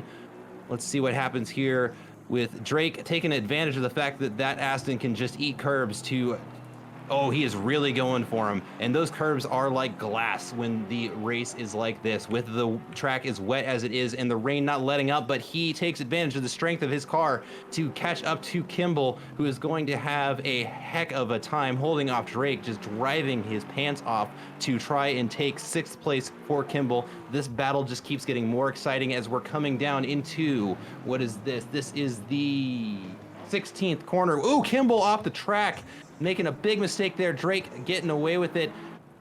Oh, and that is unfortunate, running wide there. That's going to cost Campbell there a lot of time. Drake makes off like a bandit. Now Campbell in 7th place. The race has been upset again, with Grills now looking to take that position away from Campbell. Drake safely away from this one, taking advantage of the Aston's ability to go over those curbs safely to be able to capitalize on that mistake from Campbell. Absolutely mega driving from him, with Campbell now gunning at his rear bumper as quickly as he can to try and take that position back. If I'm Campbell, I'm thinking, yeah, that was a mistake. I know I'm faster than you. I'm going to take that position back from you. Just give me a couple of laps. Grills keeping a safe distance to the two of them. Not sure if he's wanting to just watch this battle ensue and take advantage of a mistake there, or if he is just struggling to keep up with these drivers who have just had an absolutely incredible pace. Like I was saying 30 minutes ago, you expect to see the fast laps come out during the out laps, during the early stages of the race, where you see those 41s, those 42s just cranking out the quick times early because the car is in good shape. But these three drivers have been holding this pace the entire time, with the last lap out of Drake there being a 1:42.4 in the wet. Just absolutely incredible pace out of these drivers. The battle between, looks like Drake is pulling away between Campbell and Grills. Not sure if that's just Campbell getting in his head. Think you you get caught in your head sometimes. I made a mistake. I can't believe that I did that. He's going to want to focus back up and get back into this race before Drake has too much of an opportunity to run away from him. He's going to want to be getting on that rear bumper as fast as he can. Get Drake thinking about him. Don't let him forget that I'm here. Don't forget I'm here. And see if he can force the same amount of pressure out of Drake as Campbell had on him a little bit. Another incredible lap out of those drivers. 141s out of both Drake and Campbell. 142 closely in tow out of Grills there in the Porsche. And I got to say, absolutely incredible driving out of that Porsche. Ooh, barely dodges the back marker. Zoo there coming into turn 3. That was real dangerous. Let's turn it over now to Kieran Fox, who's having a battle now with Righteous Fire. These two had contact earlier. Can't tell if these guys are on new tires or not. Let's take a look here. I'm just going to go to the HUD real quick. It looks like they are still on somewhat of used tires, or they haven't pitted yet. Kieran Fox has served his pit, has Righteous Fire closely behind him. But looking at the rear end of Fox there, it does look like the back of his car has been banged up a little bit. It will be interesting to see through some of these faster corners if he's able to keep the traction on the back tires and get away from Fire. But it's not looking great right now. Fire right on his heels there. Ooh, looking up the inside into turn 2, coming into turn 3. Is Fire going to go for it again? Fox closing the door on him. Let's see how this looks going down the straight into turn 4. Fox now, he is trailing behind Lewis Gresher, trying to get a little bit of the suck coming down that straight, but it isn't going to be enough. But Lewis, he's going to be blocking the path of Fox now as they go into the hairpin. And Lewis, he's got to get out of the way because he just needs to drive fast here. On Oulton Park, we have 35 minutes until the checkered flag will fly. With 15 minutes open in that pit window. We don't know who else hasn't made their pits. If you could help me out with that, Mr. McAdams, as we continue on here.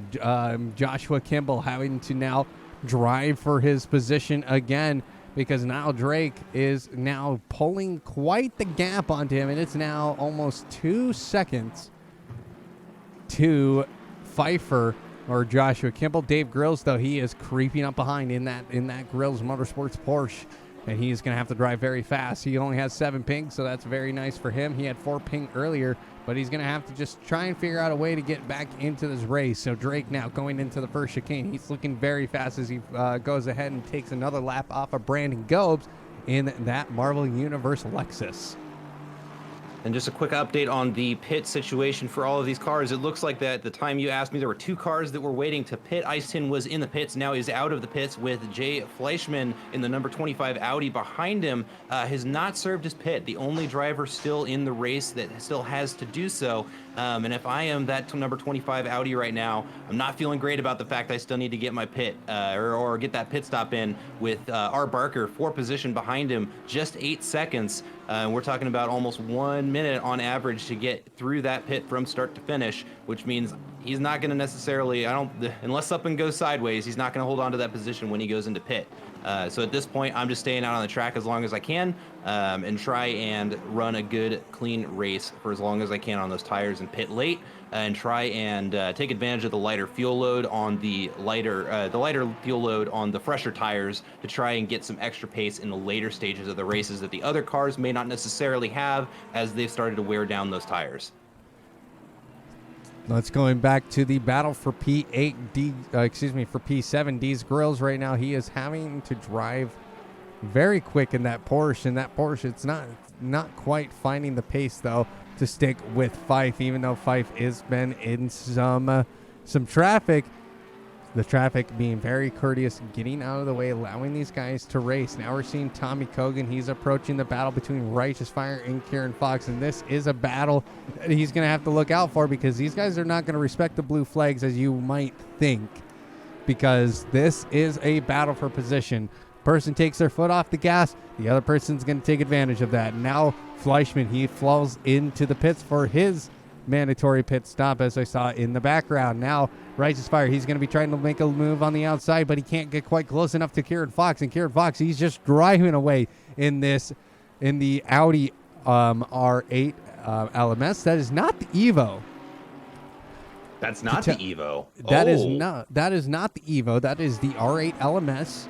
So very kind of an interesting choice there by Kieran Fox. You can tell by the hood difference in the two cars. So the Evo has just a tiny bit a narrower hood than the just the regular LMS has. So kind of a quick tidbit of information for everybody sitting at home going, wait a minute, I've seen the Audi R8 Evo going, and that's not an Evo. You are correct. So now Tommy Kogan, he's going to pass Righteous Fire because Righteous Fire got a little bit loose coming out of that first chicane as they head into the second chicane of the Hislops chicane at Oulton Park. Fox having a little bit of internet connectivity issues, but he gets back on track absolutely fine. He's driving pretty well, but you can definitely tell that car went to a demolition derby earlier in this race.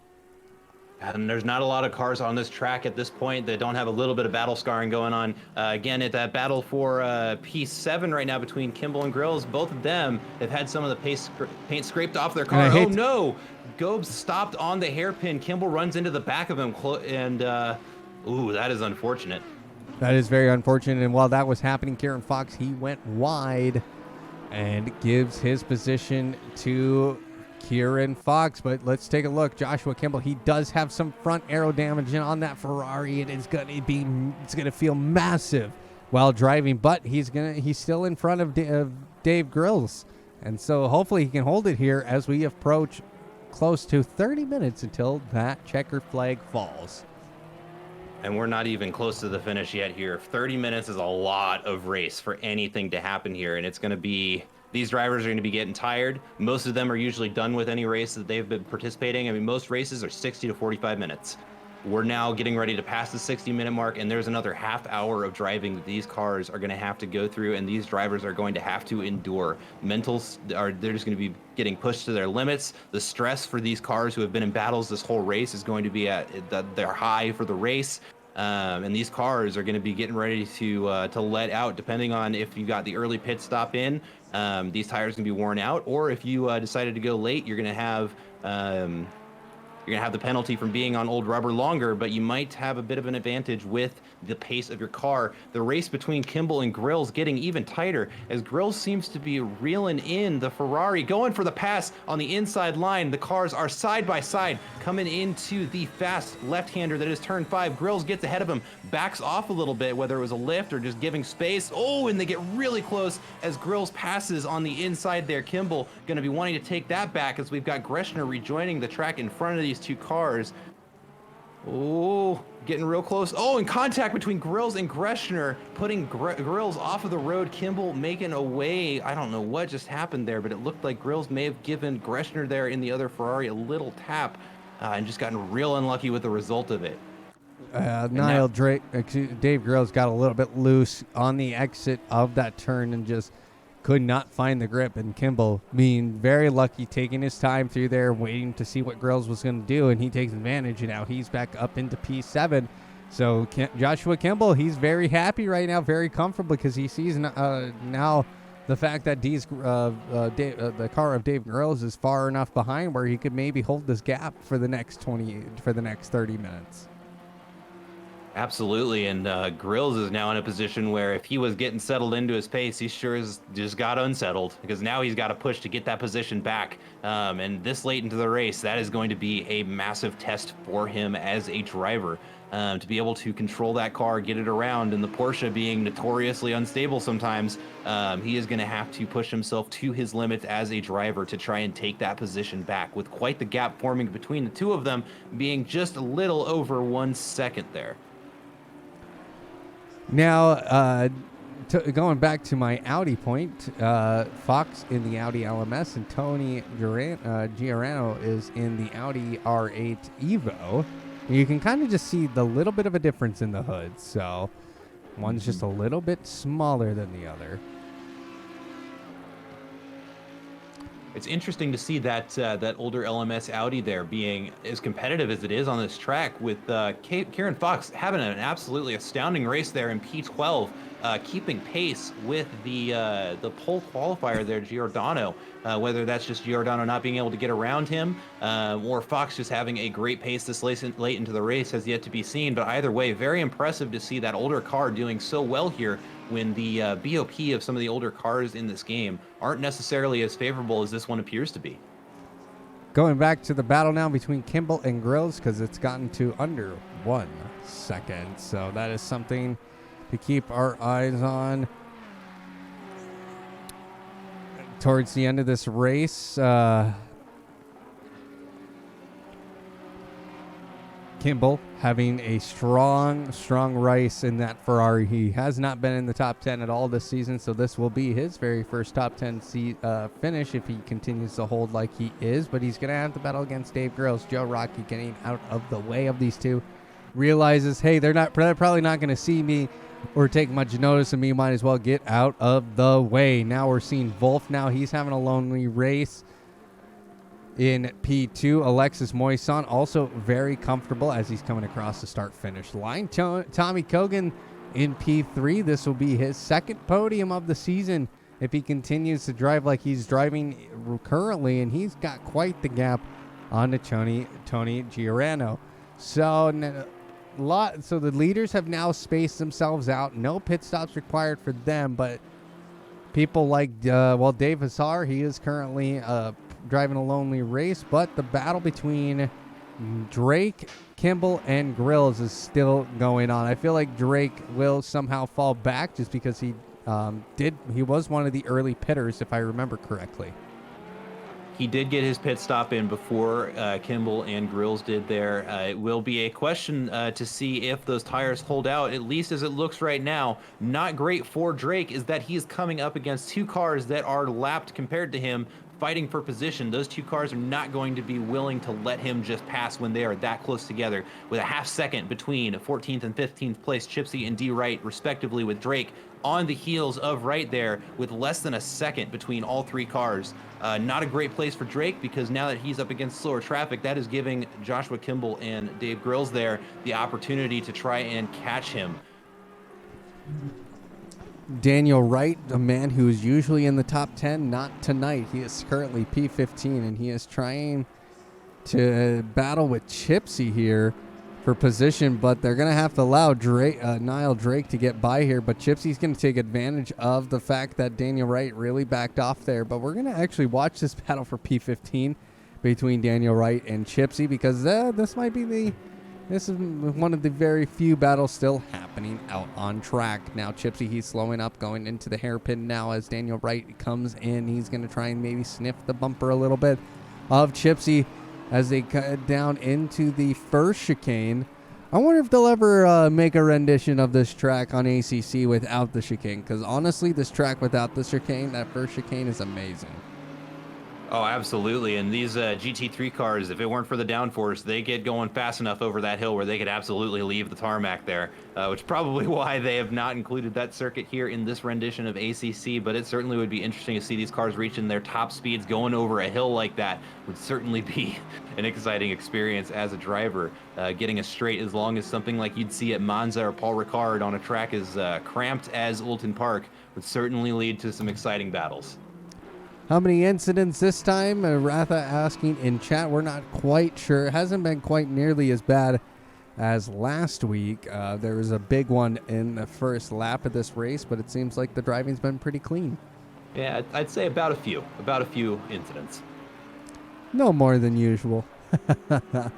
But we are still riding with this battle between Daniel Wright and Chipsy. Daniel Wright, one of the faster guys in ACC at Apollo Racing Club. He is going to be looking to get past Chipsy as quickly as he can for P14.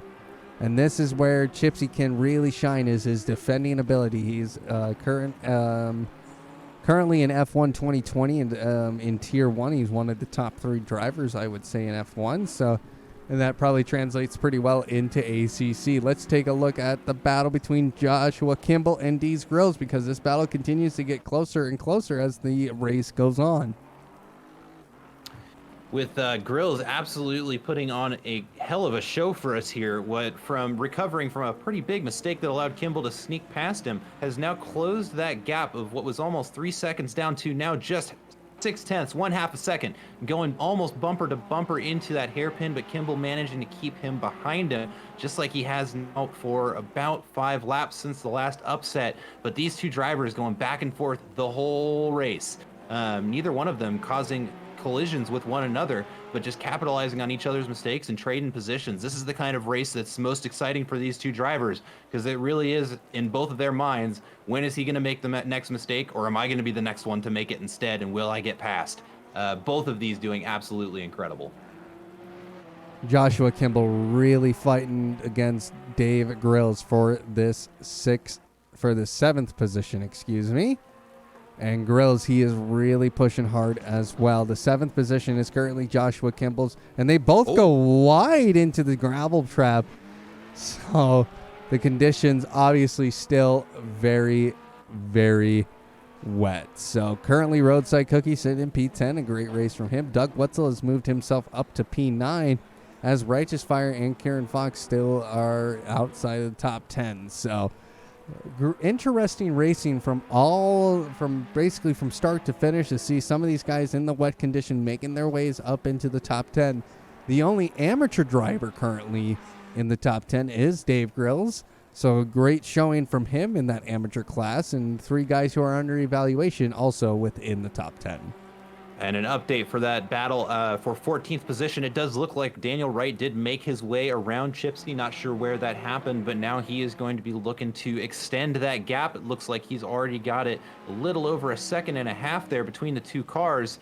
His goal right now is going to be to grow that as much as he can, to put up a buffer between him and Chipsy so he can hold that position confidently.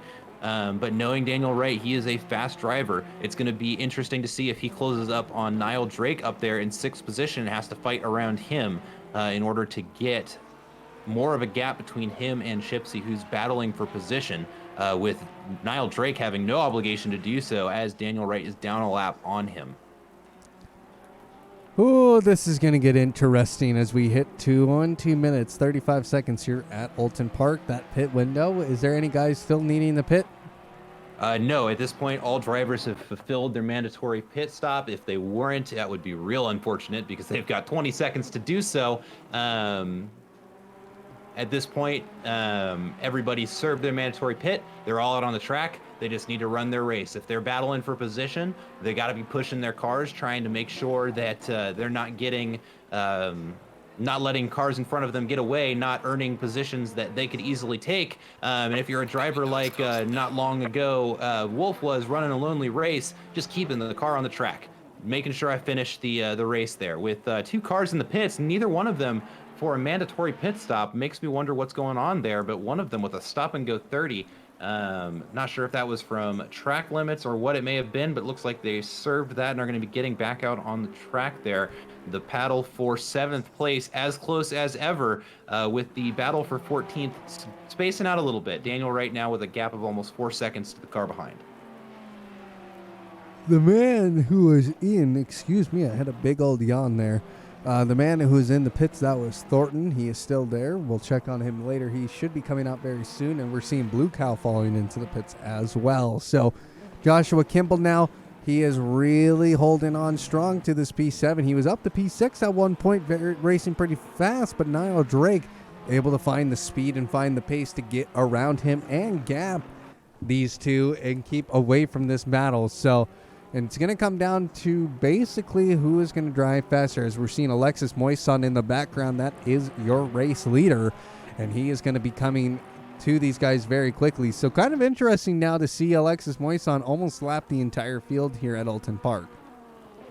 And that really just to speak to his strength as a driver to challenging conditions as these, and to just run away with the race. And I hate to interrupt you, but we just saw Joshua Campbell, he spins, and is out now in the contention of P7. He has fallen down to P8, but I'm not sure how many other people have passed him at the same time. I think Doug Wetzel maybe have passed him as well. So he has dropped a few positions for sure. But go and continue on what you were saying there. Oh, I was just saying, just a remarkable performance from Alexis Moisen there. Now almost a lap up on the entire field, with the exception of, let's see here, it looks like fifth and sixth there who are in his sights. If he keeps this up, he's going to have an absolutely mega race, as we're watching Campbell coming into turn 4, runs off, following the line of Spud and the other Ferrari who is off the track, now getting back on the track. Looks like they kept it clean and incident-free. That's what we like to see there. Let's look for any other battles that are going on. But Jay Campbell, an unfortunate accident there. He's going to have to really focus up and to hold his race, because he's now got Cookie there in the number 5 Lamborghini, closing up on him just 4 seconds away.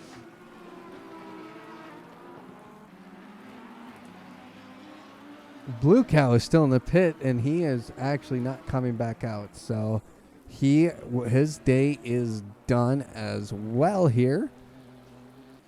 But Ryan Baker, who has had kind of one of those races I think he would like to have back. He was running super well early in this race, and now he's fallen down to P18. And sometimes that happens on races as long as this. A lot can happen in 90 minutes. A lot can happen in the 17 minutes that remain.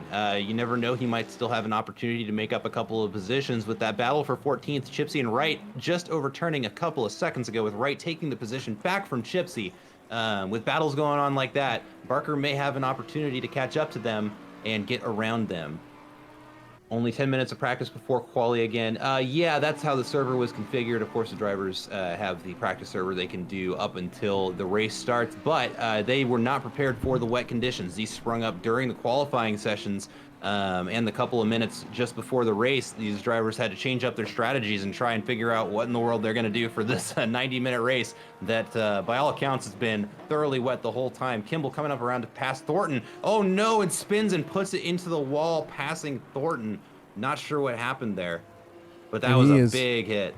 And there is some big damage now on that Ferrari. It's going to really cost him a lot of time in this race. But Roadside Cookie, he is staying right behind Joshua Kimball. But who knows what can happen here. That Ferrari really looking beat up. Definitely going to need to polish out that paint from the walls after this race is over with. But Cookie, he's going to look very strong here as we approach the final 15 minutes here at Oulton Park. 90 minutes of this race almost has gone by here, ladies and gentlemen. Only 75 minutes into this, and what a race it's been. Cookie now looking to maybe make a move onto the inside, going into the first chicane. No, he's going to stay right behind him, behind Joshua Kimball as they hit the second chicane, and head into sector number 3. Joshua Kimball, he's had the last few laps have not been his friend. Hopefully he can find the pace here, McAdams. Absolutely. No, and the name of the game for Joshua Kimball right now is holding on to that position. He's going to want to stay in the middle of the road, running wide on the outside, but he's going to get it back on the track before Cookie has an opportunity to get around him, and that's what he's going to be hoping for throughout this. Cookie is going to throw it up at the inside, going into turn 16, Lodge Corner. Is he going to hang on to it? I don't think that Kimball can do anything to fend him off with the front end damage there, and Cookie is going to take away 9th position from Joshua Kimball. Not a whole lot he can do this late into the race. He's had a couple of off tracks and a big hit coming around this corner here just last lap. It doesn't matter what condition the tires are in, which are almost certainly worn down from a couple of those spins, but he's now got aero damage on a very wet track that he's having to compete with. Fortunately for him, it looks like P11 Righteous Fire is some ways back, but the question is going to be, with just 14 minutes left, is it enough space for him to be able to hang on to this 10th position? That's going to be the main question here. Cookie finding an answer to Joshua Kimball's ways. And Joshua Kimball, that damage is really going to loosen up that front, make that car harder to turn, especially in corners like hairpin corners. It's going to make you want to go wide, and you're going to feel that understeer a little bit more. And you can just tell he's somewhat struggling with the pace of this car now, because it can't quite turn into the corners like he's used to. And it's somewhat crabbing too. You can see it on the bumps. The suspension definitely was damaged in that collision. And in a mid-engine car like the Ferrari, that front aero is super important, keeping it balanced, especially going into braking zones. The weight transfer there can really get thrown for a loop, and having that extra grip on the front is the difference between you making it around the corner or running wide. And we're really seeing Campbell have to struggle to try and keep the grip in the front tires. I'm watching his telemetry right now, his brake and throttle inputs. A lot of trail braking out of him, just desperately trying to keep the weight on the front of the car where the aero isn't helping him, which is certainly slowing him down, but he's putting on a good show right now, just keeping the car on the track, getting around the track as much as he can, keeping the gap to our fire nice and safe. So hopefully he's able to keep that gap and hang on to that top 10 finish. But just behind Joshua Kimball, we've got the number 418 Ferrari of D Spud and the number 719 Nissan battling for position just a second behind Kimball. And one's got to be thinking, if I'm D Spud, I want this guy out of my way so I can get a gap between our Barker, who had just put in a lap that was about 2 seconds faster than Spud's there. I think you're confused, sir. Spud is actually behind Barker, Ryan Barker. Oh, yes, he is. Oh, you're right. Excuse me. Yep, I totally got those numbers switched. Yep. Spud right now is in front of Ryan Barker on track, but in the overall standings, he's already a lap down. So, Yep, my mistake. It's all good. That I was like, wait a minute, am I losing my mental cognitive ability here? But no, that is not the case. I am not. So right now, Alexis Moison sitting is your race leader in that number 87 LVR Aston Martin. But now, Tony Durano, what has happened to Tommy Kogan? Tommy Kogan was P3, and now Tony Durano is now in P3. Were those two close? I didn't even realize it. No, I don't think they were. Hold on, let me look at the leaderboard here, make sure I'm not confusing names here.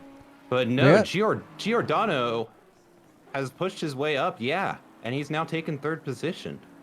He is in that third position finally, and now he is looking for his first podium of this season in the AT3D Audi Evo. So, in the Audi R8 LMS Evo. And what a great car that is. Very stable, very nice, very comfy car to drive. So, it gets a little bit of some rear spin coming through Druid's corner, but comes through Warwick's Bridge very fast. So Tommy Kogan, he's got a little bit of work to do. 10 minutes to go here at Oulton Park. Now it is now or never for these guys. And he may only have this opportunity to decide to pick up his pace. He's not got a lot of time. With 10 minutes and 30 seconds, each of these cars doing about 1 minute and 40. He's got maybe 5 laps, at best 6, depending on when our race leader, cross the start-finish line to try and close that gap. It does look like he's doing it right now, just in the last 2 corners, closing up almost a half second, and that number is shrinking by the moment as he goes through turn 3. Closing up that gap to Giordano now, just 3.5 seconds in front of him. There's a car trying to rejoin the crowd. Lewis Gresher coming on the grass just next to Kogan. Looked like it could have been closer, but I think that's a safe rejoin by almost any measure. But we are watching that gap between Giordano and Tommy Kogan evaporating in less than half a lap. Kogan making up almost a second on Giordano there. Tommy Kogan's going to have to really drive pretty fast here. The gap between those two is currently 2.9 seconds. So, that is the number to keep your eyes on. We want to remind everybody that we have basically almost racing every single night here at Apollo Racing Club. Between ACC, Assetto Corsa, iRacing, and F1 2020, you can find any type of racing you would like to participate in. Monday nights, we have F1 2020 Tier 2. Tuesday night, Dirt Rally and F25. Those are 25% races in F1. And if you're a Dirt Rally person, join us Tuesday nights. Wednesday nights is our Road to Glory series. That's we're in our second week of Formula 2 racing on Tuesday nights. That's Wednesday nights. Thursday nights, as well as Wednesday nights, we have a LMP2 iRacing League. Brandon Gobes going off track, allowing Giordano going to go by. Thursday nights, we have an IndyCar F3 League. You can join us there on iRacing.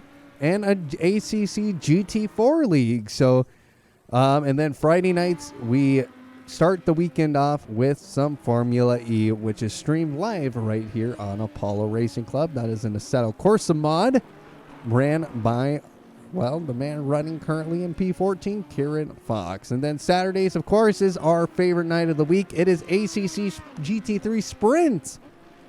And then Sundays, we wrap up the weekend with some F1 at 2020. So,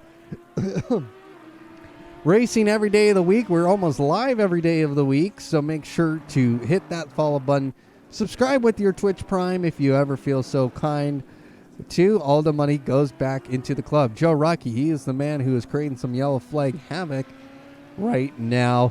He's going to have to find a way back onto the track or go back to the pits. McAdams, it's been a race so far. 7 minutes and 30 seconds left to go here. Absolutely has been a monster of a race. All of these drivers putting on they have to be at the peak of their performance, and most of these drivers, I'd honestly argue all of them have done an absolutely incredible job throughout this entire race. This is a difficult track in and of itself, and then making it wet just takes an already difficult track and makes it nearly an impossible one to navigate, and these drivers have done a remarkable job of keeping it clean, keeping the incidents to a minimum. We've certainly had some unfortunate off tracks and some spins around, but nonetheless, these drivers have kept it classy. They've kept it nice and tidy, and they are driving their hearts out. And we're watching potentially this last battle for position. I just took a glance at the field here. It looks like these are the only two who are remaining battling for position. Are the number 57 Audi with Tony Giordano and the number 55 Aston Martin of Tommy Kogan, about 2-3 seconds behind him now. Here we go, ladies and gentlemen. It has been close to 85 minutes of non-stop racing here at Apollo Racing Club here on ACC. Tommy Kogan, he is going to be making his way now, trying to get close in that gap. Right now, Alan Zhu is the man in between him and Giordano. So for that final podium position. So hopefully Kogan finds the pace, makes this a battle at the end. We're seeing the wind coming out of the south-southeast. Barely any wind, though.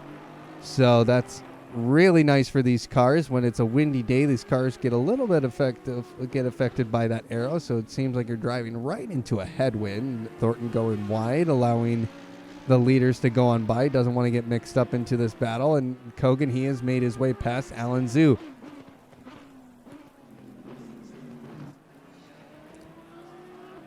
Let's go look at our leader once again, who has been driving a great race, took pole position, and has been leading this race this entire time.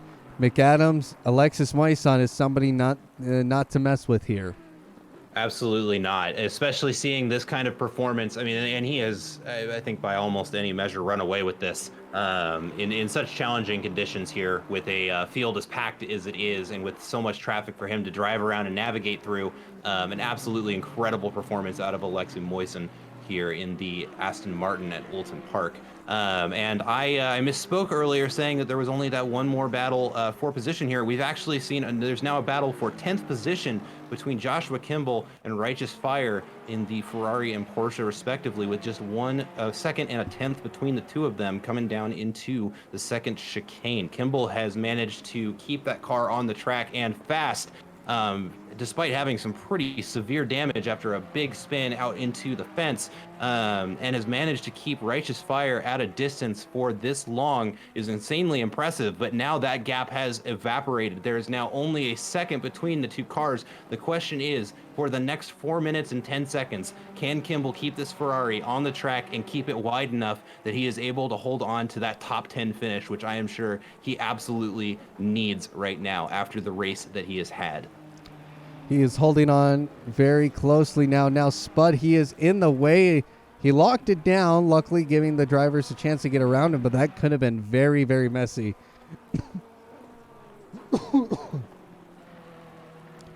3 minutes now to go here at Oulton Park. Joshua Campbell driving away, trying to keep the gap onto Righteous Fire. Maybe the fact that Spud was turned around there might have been Joshua Campbell's saving grace, as he is suffering through some major aero damage, and probably some steering issues as well. I'm guessing the steering's a little bit bent. Let's actually take a look here Yeah, on it's his just doing the same onboard. thing.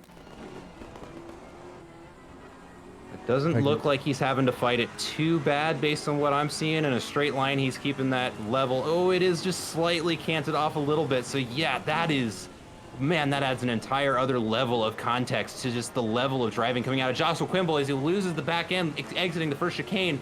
Righteous Fire not able to get around him, though. That Porsche is hungry for that top 10 finish. The two of them going into the second chicane, very close. But as I was saying, the level of driving out of Joshua Campbell right now is an extremely damaged Ferrari, with even the alignment of the car being out, and he's keeping that thing going fast, and he's keeping it in front of the car that wants to take the top 10 finish. Will he get it on the outside going up the hill? It looks like he's got the outside line. He backs off. No, oh no, he spins. He goes wide off the track and loses it in the grass. That is heartbreak for Righteous Fire, who almost certainly was about to take that position away from Joshua Campbell, who is now surely breathing a sigh of relief, now only having to keep the car on the track for another 2 minutes and 11 seconds with what looks like not a lot of competition. Righteous Fire is going to have to really put on a show here if he's going to catch up and take that top 10 position now. And Fife did such a nice job just holding his line, defending, going up the hill. Righteous Fire just pushing a little bit too hard, gets into the grass, and that will end his potential run at a top 10 finish here. Joshua Campbell, though, he is really driving hard. That car, you know, when you're in these cars and that steering, and in his particular case, the steering is off to the left a little bit, so it's making the car, when you have to turn to the right, it's a little more challenging because you actually have to travel. It feels like you have to travel further than what you're really used to, and that's why you see Joshua Campbell really struggling through some of these turns, particularly like the hairpin turn. That last one was very good. So now leader on the final lap. White flag is up in the air and waving, and now Tony Girano is having to get slowed down by this pack of Righteous Fire and Joshua Campbell, because guess what? There is Tommy Kogan, who is right behind him. He's looked very big in his rear view mirror. So we're going to go actually right on board with Tony Girano, who's going to have to fight for his life at the end here. Yeah, you can just see in the rear view mirror, there's Tommy Kogan, and Girano is currently just being held up by Righteous Fire. So we're going to have a last lap shootout for the podium position right here at Oulton Park, as Alexis Moison now is coming into the first chicane. And what a race by him. Will take his very first victory of the season in this beautiful 90-minute race. Absolutely, and it's exciting to see this one come down to a nail-biter for that podium position there for Tony Giordano. Is going to have to battle tooth and nail to keep Tommy Kogan off of him, who is almost certainly just as hungry for that podium as Giordano is himself in that Audi. Joshua Campbell getting to take a sigh of relief there. It looks like Righteous Fire, who was battling him for 10th, is stuck in between the faster traffic there, who are battling for 3rd and 4th. If I'm Campbell, I'm thinking, yeah, Righteous Fire is going to have to push, but he also is going to try and not ruin the race of the other two cars who are currently fighting for podium right now. Well, here comes Alexis Moison heading into the final turn, in the turn 17, to come across the checker flight and wins here at Oulton Park. And now we're going to head right back over to the battle for P3, because Giordano is now going to be held up by Joshua Campbell heading into the first chicane. And this is going to become a battle as they go up the hill. Excuse me, this was the first chicane. Tommy Kogan, he's going to give it everything he has. As Righteous Fire, he got out of Tommy Kogan's way, and Campbell, he is really holding up Girano here. And Tommy Kogan, he gets a little bit loose, doesn't get quite a good exit out of the second chicane. And Girano, he's going to see that. He's going to push. He's going to try and get the suck now from Joshua Campbell. It's not going to be much, though, because of that damaged Ferrari. Can Tommy Kogan find the pace? I don't think it's going to be enough as they head into Druid's Corner now. It's only one more turn for Tommy Kogan. Can he make it happen? And here comes Girano now. He is just sticking right behind Campbell now as they head into turn number 16. Kogan, he is close. He is sniffing the back bumper, but it's not going to be enough as Tony Giordano comes home in 3rd place and steals a podium from Tommy Kogan. Wolf taking home P2. Nile Drake, he'll be coming across the finish line in P5. His best finish of the season as he comes around the final turn. The people behind him are going to be Dave Hassar, Doug Wetzel, Dave Grills, who had a great race in at P8. Roadside Cookie in P9, and Joshua Kimball rounding out the top 10 in this race. And we still got a few more guys still out on track, so see if anybody of them are still racing. Brandon Gobes is still out there. We'll head right back to him as he comes across the start-finish line, and that will end the race. Wow, what a race we had, and Lexus Moisan goes ahead and takes another victory. Well, it takes his first victory of the season. Yeah, and what a way to win it, for it to not even be close. He runs away with that. He had the pace. He was keeping Wolf comfortably behind him. But something also has to be said for Wolf there in a similar position where he was very comfortably in second position, and he was there for a while, a long period of that race. He was holding that position. But what I can't wrap up this race and not point out the driving of Joshua Kimball that entire race. With a tight battle between those other two cars. Let's see, who was it that we were looking at between the two of them? I lost that leaderboard from there. But with the severe damage to the front of that Ferrari, with a couple of off tracks, spinning the car, almost destroying those tires, certainly manages to hold on to that top 10 finish despite every challenge that was thrown at him. Top 10, but man, did he work for it, and he absolutely earned it today. He really did. Well, ladies and gentlemen, it was fun. We had 90 minutes of action at Oulton Park, and it sadly had to come to an end. But Alexis Moisan is your race winner. And Tommy Kogan not getting a podium this week, but we saw two new guys who put their foot on the podium. Well, that will do it for us tonight. Make sure to hit the follow button and the subscribe button. We appreciate all of that. And we will see you next week right here on Apollo Racing Club. Thank you, and have a great night.